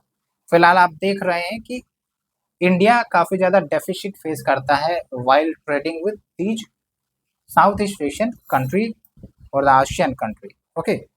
उसके बाद अगर हम बात करते हैं अगले मुद्दे की, importance of Malaysia for India, वही मैंने आपको बताया, वो पिछला वाला बात ही रिपीट हो रहा है, जियो पॉलिटिकल अलाइनमेंट है, ठीक है। साउथ चाइना सी में आप देखिए कि चाइना का दबदबा है, लेकिन अगर हम बात करें मलेशिया की, तो मलेशिया का भी कहीं ना कहीं टसल चलता है चाइना के साथ, या फिर वियतनाम का भी चलता है because of this South China Sea dispute, ठीक है। तो इंडिया और लाइक कंट्रीज को कोलैबोरेट कर सकते हैं एंड अपने जियोपॉलिटिकल इंटरेस्ट को आगे बढ़ा सकते हैं, ठीक है। उसके बाद आप देखिए, this alliance with the India's vision for a free open and inclusive Indo Pacific, ये हमने बताया। इसमें यही बोल रहा है कि भाई एग्रेशन नहीं होना चाहिए, फ्री इंडो इंक्लूसिव होना चाहिए। साथ के साथ इंडिया एक्टिव ईस्ट पॉलिसी को बूस्ट करता है। उसके बाद securing sea lines of communication. अब मैंने आपको स्ट्रेट ऑफ मलक्का के बारे में बता ही दिया है कि मलेशिया जो है काफ़ी नज़दीक है आपके स्ट्रेट ऑफ मलक्का से, और ये जो काफ़ी इंपॉर्टेंट चौक पॉइंट्स है स्ट्रेट ऑफ मलक्का, ठीक है। तो अगर हमारे रिलेशंस अच्छे रहते हैं, इस चौक पॉइंट को सिक्योर रखा जाता है, तो हमारे ट्रेड इंटरेस्ट भी सिक्योर रहेंगे फ्यूचर के लिए, ओके, ये ध्यान रखें आप। फिर कॉपरेशन ऑन इंटरनेशनल प्लेटफॉर्म, जैसे इंडिया और मलेशिया एक स्ट्रॉन्ग ग्लोबल साउथ पार्टनर है, तो ग्लोबल साउथ के इंटरेस्ट को भी ये दोनों देश आगे रखते हैं, ओके। और अभी हाल फिलहाल में इंडिया ने एग्री भी किया है to work with Malaysia because Malaysia requested to join BRICS grouping, okay. तो ब्रिक्स में कितने देश आते हैं, और मलेशिया ने जो ज्वाइन करने का फैसला लिया है, इससे क्या कुछ चेंजेज आ जाएगा, थोड़ा सा आप हमें सोचें इस पर, ओके। तो ज्वाइन करने की क्या प्रक्रिया होती है ब्रिक्स ग्रुपिंग में, ये भी आप थोड़ा सा सोच सकते हैं, ओके। तो हम ज़्यादा डिटेल में ये नहीं जा रहे हैं क्योंकि ऑलरेडी हमने डिस्कस कर रखा है वियतनाम वाला टॉपिक को, इसलिए थोड़ा सा ओवरव्यू बस दे देते हैं, बाकी आप एक बार रीडिंग कर देंगे, आपको एक एक चीज़ समझ में आ जाएगी। तो यहाँ पर देखिए, जो बैकग्राउंड की बात करें इंडिया मलेशिया रिलेशंस की, तो डिप्लोमेटिक रिलेशन 1957 में स्टेब्लिश हुआ था, और अभी अगर हम इकोनॉमिक टाइज देखें तो दोनों देश के बीच लगभग $20 बिलियन का बायलैटरल ट्रेड है फाइनेंशियल ईयर 2023-24 में, ओके। और India third largest trading partner है आसियान में। फिफ्थ कौन था याद करिए, क्या वियतनाम था? बिल्कुल, ओके। और अभी कुछ कुछ इनिशिएटिव्स लॉन्च किए गए, जैसे लोकल करेंसी में ही ट्रेड हो जाए, यानी कि अगर हमें कुछ मलेशिया से खरीदना है तो हम अपने करेंसी में पे कर दे, उनके वो कुछ खरीदना चाहते हैं तो वो हमारे करेंसी में पे कर दे, ठीक है। तो ऐसा कुछ चीज़ें चल रही है। उसके बाद ऑयल पाम डिप्लोमेसी, क्या है ये oil palm diplomacy? Basically Malaysia को आप देखते हैं कि ऑयल पाम के प्रोडक्शन में काफ़ी ज़्यादा कंट्रीब्यूट करता है, one of the largest production of oil palm, और भारत इंपोर्ट भी करता है, ठीक है। तो भाई उनके पास गुड क्वालिटी सीड्स होंगी, रिसर्च एंड डेवलपमेंट होगा ऑयल पाम को लेकर, तो कल को भारत में भी ऑयल पाम का कल्टीवेशन किया जाए तो इनसे मदद लिया जा सकता है, and that will help in achieving India national mission on edible oils, तो कंप्लीमेंट करेगा इंडिया के national mission on edible oils को, जो कि एडिबल ऑयल्स के प्रोडक्शन को बढ़ाना चाहता है, ठीक है। और इंडियन एडिबल ऑयल्स की काफ़ी ज़्यादा खपत भी है हमारे देश में। आप हमें बताइए एडिबल ऑयल के मामले में भारत का क्या रैंक है in terms of import export, in terms of production as well. तो तीन चीज़ आपको बताना, इम्पोर्ट एक्सपोर्ट एंड प्रोडक्शन। उसके बाद डिफेंस कॉपरेशन पर भी बात चल रही है, जैसे Malaysia India defence cooperation committee, ठीक है, ये रेगुलरली मीट करे to review the progress in defence cooperation. उसके बाद first regional office Hindustan aeronautical limited का इनोग्रेट किया गया कुआलालंपुर 2023 में, ठीक है। ये डिफेंस कॉपरेशन बढ़ते हुए दिख रहे हैं, तो ये ध्यान रखना है, कुछ कुछ पॉइंट्स ही याद रखने हैं, ज़्यादा आपको दिमाग नहीं लगाना है, इसलिए मैं आपको हाईलाइट कर दे रहा हूँ कि याद रखना ही क्या है आपको। उसके बाद पीपल टू पीपल कॉन्टैक्ट भी बढ़ रहा है। आप देख सकते हैं थर्ड लार्जेस्ट डायस्पोरा है मलेशिया में। तो पहला दो कौन सा है जहाँ पर डायस्पोरा की संख्या सबसे बड़ी है? तो एक तो है आपका यूएसए और दूसरा है आपका यूएई। तो तीसरे नंबर पर मलेशिया आ जाता है, इसलिए it's very very important. Okay, तो ये हमने देखा। एंड हाँ, ऑयल पाम डिप्लोमेसी मैंने आपको बता ही दिया क्या है। अब ये देखिए, ये जो ऑयल पाम डिप्लोमेसी है, कुछ कुछ डिप्लोमेसी के जो टर्म है ना, जो आपको काफी मददगार साबित करेंगे मेंस आंसर राइटिंग में, जो आप यूज कर सकते हैं, जैसे soft power diplomacy, cultural diplomacy, chequebook diplomacy, ये चाइना का है। क्वाइट डिप्लोमेसी, ये भी चाइना है, कि चाइना जो है दूसरे दूसरे देशों के साथ क्वाइट डिप्लोमेसी करता है। उसके बाद पाम ऑयल डिप्लोमेसी, और भी आप कुछ ऐड कर सकते हैं, जियो स्ट्रेटेजिक डिप्लोमेसी, बहुत सारी चीजें। तो ऐसे में आप सेक्टर्स बढ़ाते जाइए और डिप्लोमेसी पीछे ऐड करते जाइए, आपका काम बन जाएगा। ओके, तो ये हो गया। अब बात करते हैं चैलेंजेज क्या है इंडिया मलेशिया रिलेशन में। एक तो ये है कि भाई इकोनॉमिक कॉपरेशन काफी वीक है, हमने आपको बताया ट्रेड कितना कम है इन टर्म्स ऑफ वैल्यू, जबकि चाइना की बात करें होती तो एक्सीड्स $100 बिलियन। फिर डिफेंस जियो पॉलिटिक्स आप देख लीजिए, यानी कि भारत से मलेशिया डिफेंस प्रोडक्ट ना खरीद के 2023 में साउथ कोरिया से इन्होंने प्रोडक्ट खरीदा था। ठीक है, लाइक तेजस जो है वो सिमिलर प्रोडक्ट था, लेकिन तेजस ना खरीद के साउथ कोरिया का F-50 जेट खरीदा गया। ठीक है, उसके बाद पॉलिटिकल टेंशन भी हो जाते हैं, जैसे कश्मीर को लेकर सिटीजन अमेंडमेंट एक्ट को लेकर अपना निगेटिव वक्तव्य यहाँ की अथॉरिटी दे देती है, तो इससे भी रिलेशन थोड़ा गड़बड़ हो जाता है। उसके बाद एक्स्ट्राडिशन इशू है, यानी कि भारत के जो कल्प्रिट्स है जो वहाँ जाकर बस गए हैं और उनको जब वापस इंडिया लाने की कोशिश की जाती है तो वहाँ की गवर्नमेंट अथॉरिटी साथ नहीं देती है। एग्जाम्पल भी दिया जाता है जाकिर नायक। ओके, उसके बाद चाइना का रिलेशंस भी इनका डीपेन है, और ये मलेशिया जो है क्वाइट डिप्लोमेसी रखता है चाइना के साथ। सिर्फ मलेशिया नहीं, कुछ अन्य भी साउथ ईस्ट एशियन नेशन आप यूज कर सकते हैं इस कीवर्ड को। तो भाई दिखाता नहीं है कि हम चाइना के साथ ज़्यादा इंगेज है, लेकिन पीछे दरवाजे के पीछे चुपके चुपके वो अच्छे खासे रिलेशंस चाइना के साथ रखे हुए, ट्रेड के मामले में उन्हें देखा ही। ठीक है, और आप देखिए China is also involve in developing Malaysia Melaka deep sea port.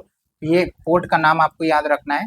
Okay, और साथ के साथ ये स्टमस ऑफ करा आपने देखा होगा। ठीक है, उसको भी बनाने का कोशिश चल रहा है, चाइना ही सब करेगा to bypass the Malacca strait alternative to the Malacca strait. यहाँ पर आपका स्टमस ऑफ करा बनाने का कोशिश चल रहा है।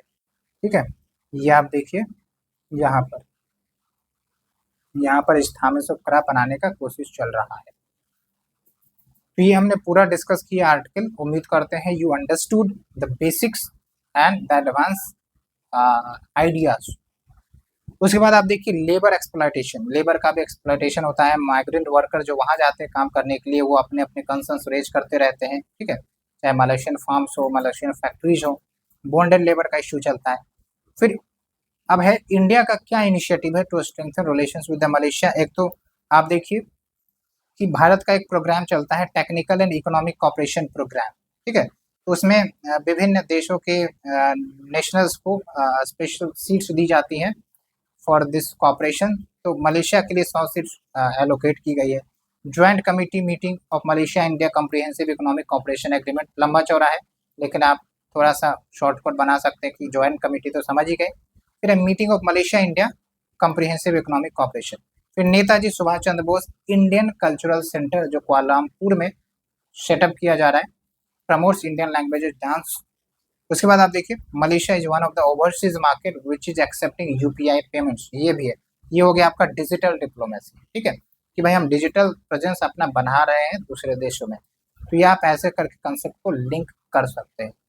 अब आते हैं कि क्या आगे किया जा सकता है for improving the India Malaysia relation. तो वही है deepening economic cooperation, double taxation avoid हो। डबल टैक्सेशन का मतलब ये हुआ कि इंडिया भी पता चला कि मलेशियन कंपनी जो इंडिया में उस पर टैक्स ले रही है और मलेशिया गवर्नमेंट भी ले रही है, तो ऐसे कंपनी में लॉस हो जाएगा।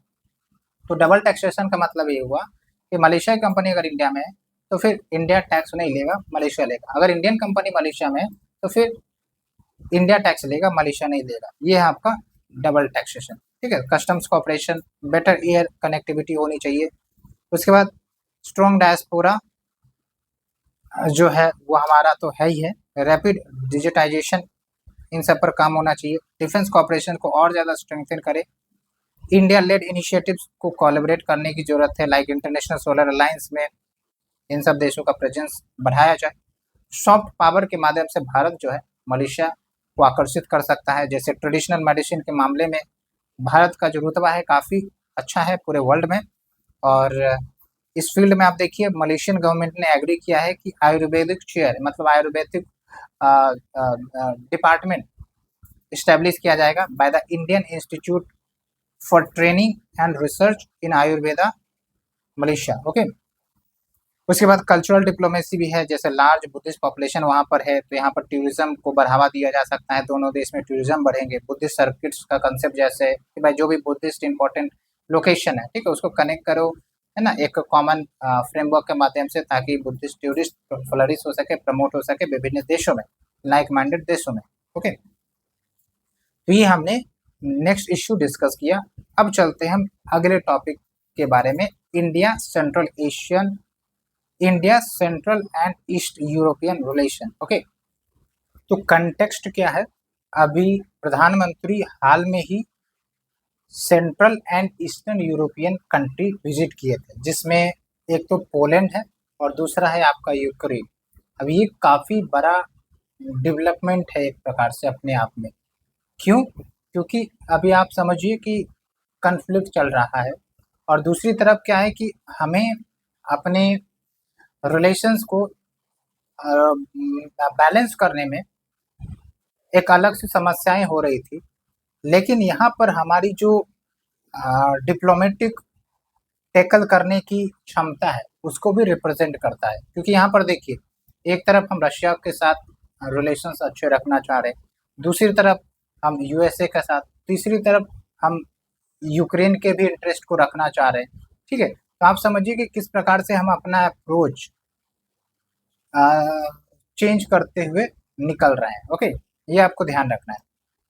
तो थोड़ा सा हम central and eastern European countries को देख लेते हैं। यहाँ पर आप देखिए ये है आपका पूरा यूरोपियन कंट्रीज, इसके पीछे भी है आपका कुछ कुछ देश, और यहाँ पर आपका सेंट्रल एंड यूरोपियन। पोलैंड कहाँ है? यहाँ पर, तो यहाँ पर गए थे। उसके बाद पोलैंड के सटा हुआ है आपका यूक्रेन, और हम चाहते हैं कि आप यूक्रेन के जो बॉर्डरिंग कंट्रीज उसको जरूर याद रखें। हालांकि यूपीएससी ने इस पर क्वेश्चन पूछा है, ठीक है, तो आपको और भी अच्छे से याद होने चाहिए। तो ये जो आपका प्रधानमंत्री का विजिट रहा Poland and then Ukraine, it showcases a strategic shift towards raising the central and eastern Europe's importance in India's foreign policy. इससे पहले रेयरली जो प्रधानमंत्री हैं या फिर देश की हेड अथॉरिटी हैं वो विजिट करते थे, तो ये आपको शिफ्ट देखने को मिल रहा है इंडिया के फॉरेन पॉलिसी में। ओके, ये आपको ध्यान रखना है। अब बात करते हैं कि आखिरकार सिग्निफिकेंस क्या है इंडिया का central and eastern European relations के साथ, ठीक है। तो पहला है आपका स्ट्रेटेजिक लोकेशन, यानी कि इनके लोकेशन को देखेंगे तो इस साइड आपका रशिया आ गया या फिर एशिया आ गया, और दूसरी तरफ अगर आप देखेंगे तो इस साइड आपका यूरोप आ गया, और तीसरी तरफ आप नीचे देखेंगे तो मिडिल ईस्ट भी आ जाता है, ठीक है, मिडिल ईस्ट नीचे। तो ये काफ़ी ज़्यादा स्ट्रेटेजिक लोकेशन पर है ये सब कंट्रीज। कहा जाता है कि stands at the crossroad of Europe and Asia. Okay, और it is the main gateway for Indian exports to Europe. अगर यूरोप में हम अपने प्रोडक्ट्स को लेके जाना चाहते हैं तो फिर इन सब देशों के साथ भी हम इंटरेक्ट करना होगा। साथ के साथ चाइना का जो प्रभाव है यहाँ पर, उसके प्रभाव को टैकल करने के लिए जरूरी है कि हम इन देशों के साथ अपने रिलेशंस को बढ़ाएं। जैसे आप देखिए यहाँ पर 16+1 इनिशिएटिव है। साथ के साथ जो चाइनीज इन्वेस्टमेंट्स है यहाँ पर काफ़ी ज़्यादा होते हैं via belt and road initiative. Okay, और ऐसे में चाइना का जो प्रेजेंस है वो बढ़ रहा है, तो हमें भी उस दिशा में आगे बढ़ना पड़ेगा। और जब बात करते हैं 16+1 इनिशिएटिव की, तो चाइना का इनिशिएटिव है that promote business and investment relations with 16 countries of the central and eastern Europe. Okay, उसके बाद देखिए रिफॉर्म्ड मल्टीलेटरलिज्म, यानी कि बहुत सारे जो देश हैं यहाँ पर वो भारत के परमानेंट मेंबरशिप को समर्थन देता है, यूनाइटेड नेशन सिक्योरिटी काउंसिल में रिफॉर्म्स की बात करता है। जैसे आप देखिए V4 कंट्रीज है जिसमें आपके चेक रिपब्लिक आ जाते हैं, पोलैंड आ जाता है, हंगरी आ जाता है, स्लोवेकिया आ जाता है। तो उन्होंने NSG यानी कि न्यूक्लियर सप्लायर ग्रुप के मेंबरशिप में भारत को शामिल करने के लिए समर्थन दिया है। ठीक है, इसलिए इन सब देशों के साथ कॉपरेशन जरूरी हो जाता है। उसके बाद ग्लोबल पावर प्रोजेक्शन, यानी कि इंडिया अपने आप को अब ग्लोबल लेवल पर पोजीशन करना चाह रहा है। ठीक है, अब पहले तो भारत का साउथ एशियन नेबरहुड में प्रभाव था, अब देख सकते हैं आपकी भारत मीडिएटर के रूप में भी बात करता है कि हम मीडिएट करवा सकते हैं। और अभी हाल फिलहाल में रशिया प्रेसिडेंट की तरफ से भी स्टेटमेंट आया था कि अगर पीस डील करना हो तो हमारे जो क्लोज पार्टनर्स है लाइक इंडिया, चाइना, तो उसको भी शामिल करेंगे। तो आप इस एंगल को भी जरूर समझें। अब बात करते हैं इंडिया का आउटरीच क्या है सेंट्रल एंड ईस्टर्न यूरोप में। तो एक तो स्ट्रेटेजिक इंगेजमेंट होता है, जैसे डिप्लोमेटिक और इकोनॉमिक इंगेजमेंट है विद दीज कंट्रीज वो बढ़े हैं।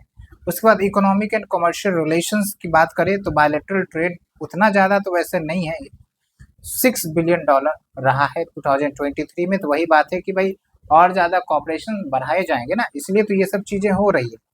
ओके, उसके बाद India middle east Europe economic corridor जो G20 समिट इंडिया में हुई थी वहां पर ऑर्गेनाइज की गई थी, जिसके माध्यम से Asia, Europe and middle east को कनेक्ट किया जाएगा। इसमें इन देशों का काफी महत्वपूर्ण रोल रहने वाला है। उसके बाद कल्चरल एंड एजुकेशनल रिलेशंस, जैसे गुड महाराजा कनेक्शन। ओके, उसके बाद है India European union strategic partnership को स्ट्रेंथन किया जाएगा। उसके बाद ऑटोनॉमी एट डिस्प्ले, यानी कि ये जो आप देख रहे हैं कि एक तरफ भारत यूक्रेन भी जाते हैं, मतलब भारत के PM यूक्रेन भी जाते हैं, रशिया भी जाते हैं, फिर आप देखें US भी जा रहे हैं। तो ये क्या दिखा रहा है कि भाई हम जो है ना इंडिपेंडेंट रिलेशंस रखते हैं। वैसे तो पॉलिसी हमेशा से वही रही है इंडिपेंडेंट रिलेशंस, यानी कि अगर कोई दूसरे देश का दुश्मन आपका दुश्मन है तो इसका मतलब वो नहीं कि वो हमारा दुश्मन है, हम अपने इंटरेस्ट को रखेंगे। ओके, ये बात है। बट कुछ कंसर्न्स भी है। कंसर्न्स क्या है भाई कि इंडिया रशिया रिलेशंस हो सकता है प्रभावित हो जाए, क्योंकि अभी तो टसल ही चल रहा है रशिया यूक्रेन के साथ, तो ये दिक्कत हो सकती है। उसके बाद geopolitics of the Eurasian region ये चेंज होता हुआ दिख रहा है because of this Russia Ukraine war. फिर चाइनीज इन्फ्लुएंस भी बढ़ता हुआ दिख रहा है via belt and road initiative. ठीक है, फिर बार बार ये भी होता है कि भाई पैसे की दिक्कत होने के कारण या फिर कभी कभी अप्रूवल नहीं मिलने के कारण, डिलेड पॉलिसीज के कारण जो प्रोजेक्ट्स है वो लागू नहीं हो पाते टाइमली। ठीक है, जैसे India European union connectivity partnership, India middle east Europe economic corridor, ये भी अब लटक ही गया है मान के चलिए बिकॉज ऑफ दिस। एक तो रशिया यूक्रेन वॉर भी है, दूसरी इंपॉर्टेंट बात ये भी चल रही है आपका जो है इजराइल गजा वॉर। ठीक है, एंड फिर है आपका ऑटोनॉमी इंश्योर करना जरूरी है while managing the diversifying interest, यानी कि एक तरफ जो हमारे कन्फ्लिक्टिंग इंटरेस्ट है या फिर जैसे हमारा जो पार्टनर्स देश है, रशिया भी है, USA भी है, लेकिन अब भाई इन सब के इंटरेस्ट डाइवर्ज हैं। ठीक है, तो भाई हमें क्या करना पड़ेगा, हमें तो वही है कि भाई हमारा जो इंटरेस्ट है उनके साथ हमारा कोलैबोरेशन होना चाहिए। ठीक है, उसके बाद कंक्लूजन में वही बोला जा रहा है कि इंडिया यूरोपियन यूनियन कॉपरेशन अगर डीप होता है तो दोनों साइड्स के लिए, चाहे यूरोपियन यूनियन हो या इंडिया हो, it's vital to revitalise their ties. And अब जो है central and eastern European region पर भी फोकस करने की ज़रूरत है। और एक इम्पोर्टेंट थिंग याद रखना है जो हम आपको कभी बाद में एक्सप्लेन करेंगे, वो है आपका मैकेंडर का थ्योरी। ठीक है, मैकेंडर थ्योरी ने कहा था, मैकेंडर का हार्टलैंड थ्योरी, अगर आपका ज्योग्राफी ऑप्शनल होगा तो आपने जरूर इसके बारे में पढ़ा होगा। इसमें ये बोला जाता है कि whoever rules ईस्ट यूरोप, जो भी ईस्ट यूरोप को रूल करते हैं, दे कमांड्स द हार्टलैंड। हार्टलैंड बहुत ही इंपॉर्टेंट रीजन होता है रिसोर्सेज के मामले में, ठीक है। तो इसलिए हार्टलैंड को काफी ज्यादा इंपॉर्टेंस दिया गया है इसमें। तो whoever rules east Europe and commands the heartland and whoever rules the heartland commands the world island and whoever rules the world island commands the world, ठीक है। तो ये पॉइंट आपको ध्यान रखना है। तो ज़्यादा हमने इसमें एक्सप्लेन नहीं किया, otherwise the lecture will be much more longer, इसलिए हमने ओवरव्यू आपको दिया। बाकी एक बार और आप पढ़ेंगे तो आपको और ज़्यादा कंसेप्चुअल क्लैरिटी हो जाएगी, मतलब आपका रिवीजन हो जाएगा। तो अब हम चलेंगे नेक्स्ट टॉपिक की तरफ, इंडिया पोलैंड रिलेशनशिप। थोड़ा सा आप ब्रेक ले सकते हैं और थोड़ा पानी वानी पी के आइए, ताकि आपका भी थोड़ा दिमाग हल्का हो जाए और आप फिर से सुनिए इस लेक्चर को, फिर हम इस टॉपिक पर डिस्कस करेंगे। ओके, तो ऐसा करते हैं फ्रेंड्स, पार्ट 1 आज ये इतना टॉपिक कंप्लीट हो गया। जो नेक्स्ट लेक्चर आएगा वो पार्ट 2 में आ जाएगा, जल्द ही आ जाएगा, मतलब उसी दिन मेन कहिए कि आपका अपलोड कर दिया जाएगा। तो आप फिर पार्ट 2 देख लेंगे, ताकि आपको भी थोड़ा ब्रेक मिल जाए और फिर लेक्चर्स और अच्छे से कंप्लीट हो, ठीक है। तो आप रिवाइज करिए, तब तक बढ़िया से पढ़िए एंड अपनी तैयारी शुरू रखें। आंसर राइटिंग जरूर करें, साथ के साथ ये भी देखें कि जो PYQ पूछे गए और अभी के जो पेपर आए हैं 2024 में, तो क्या आप क्वेश्चंस को अंडरस्टैंड कर रहे हैं। क्वेश्चंस को अंडरस्टैंड करना जरूरी है, और फिर देखिए कि आप सॉल्व कर पा रहे हैं। If you are, then you are on the right track. और ध्यान रखें कि जो कीवर्ड्स हमने बताया है, उस कीवर्ड्स पर तो अच्छे से फोकस रहना चाहिए। साथ के साथ कुछ फैक्ट्स आपको रखते होने चाहिए, जो आप एग्जामिनेशन में जरूर लिखेंगे। So thank you friends, we'll meet again with next sort of lectures. Thank you very much.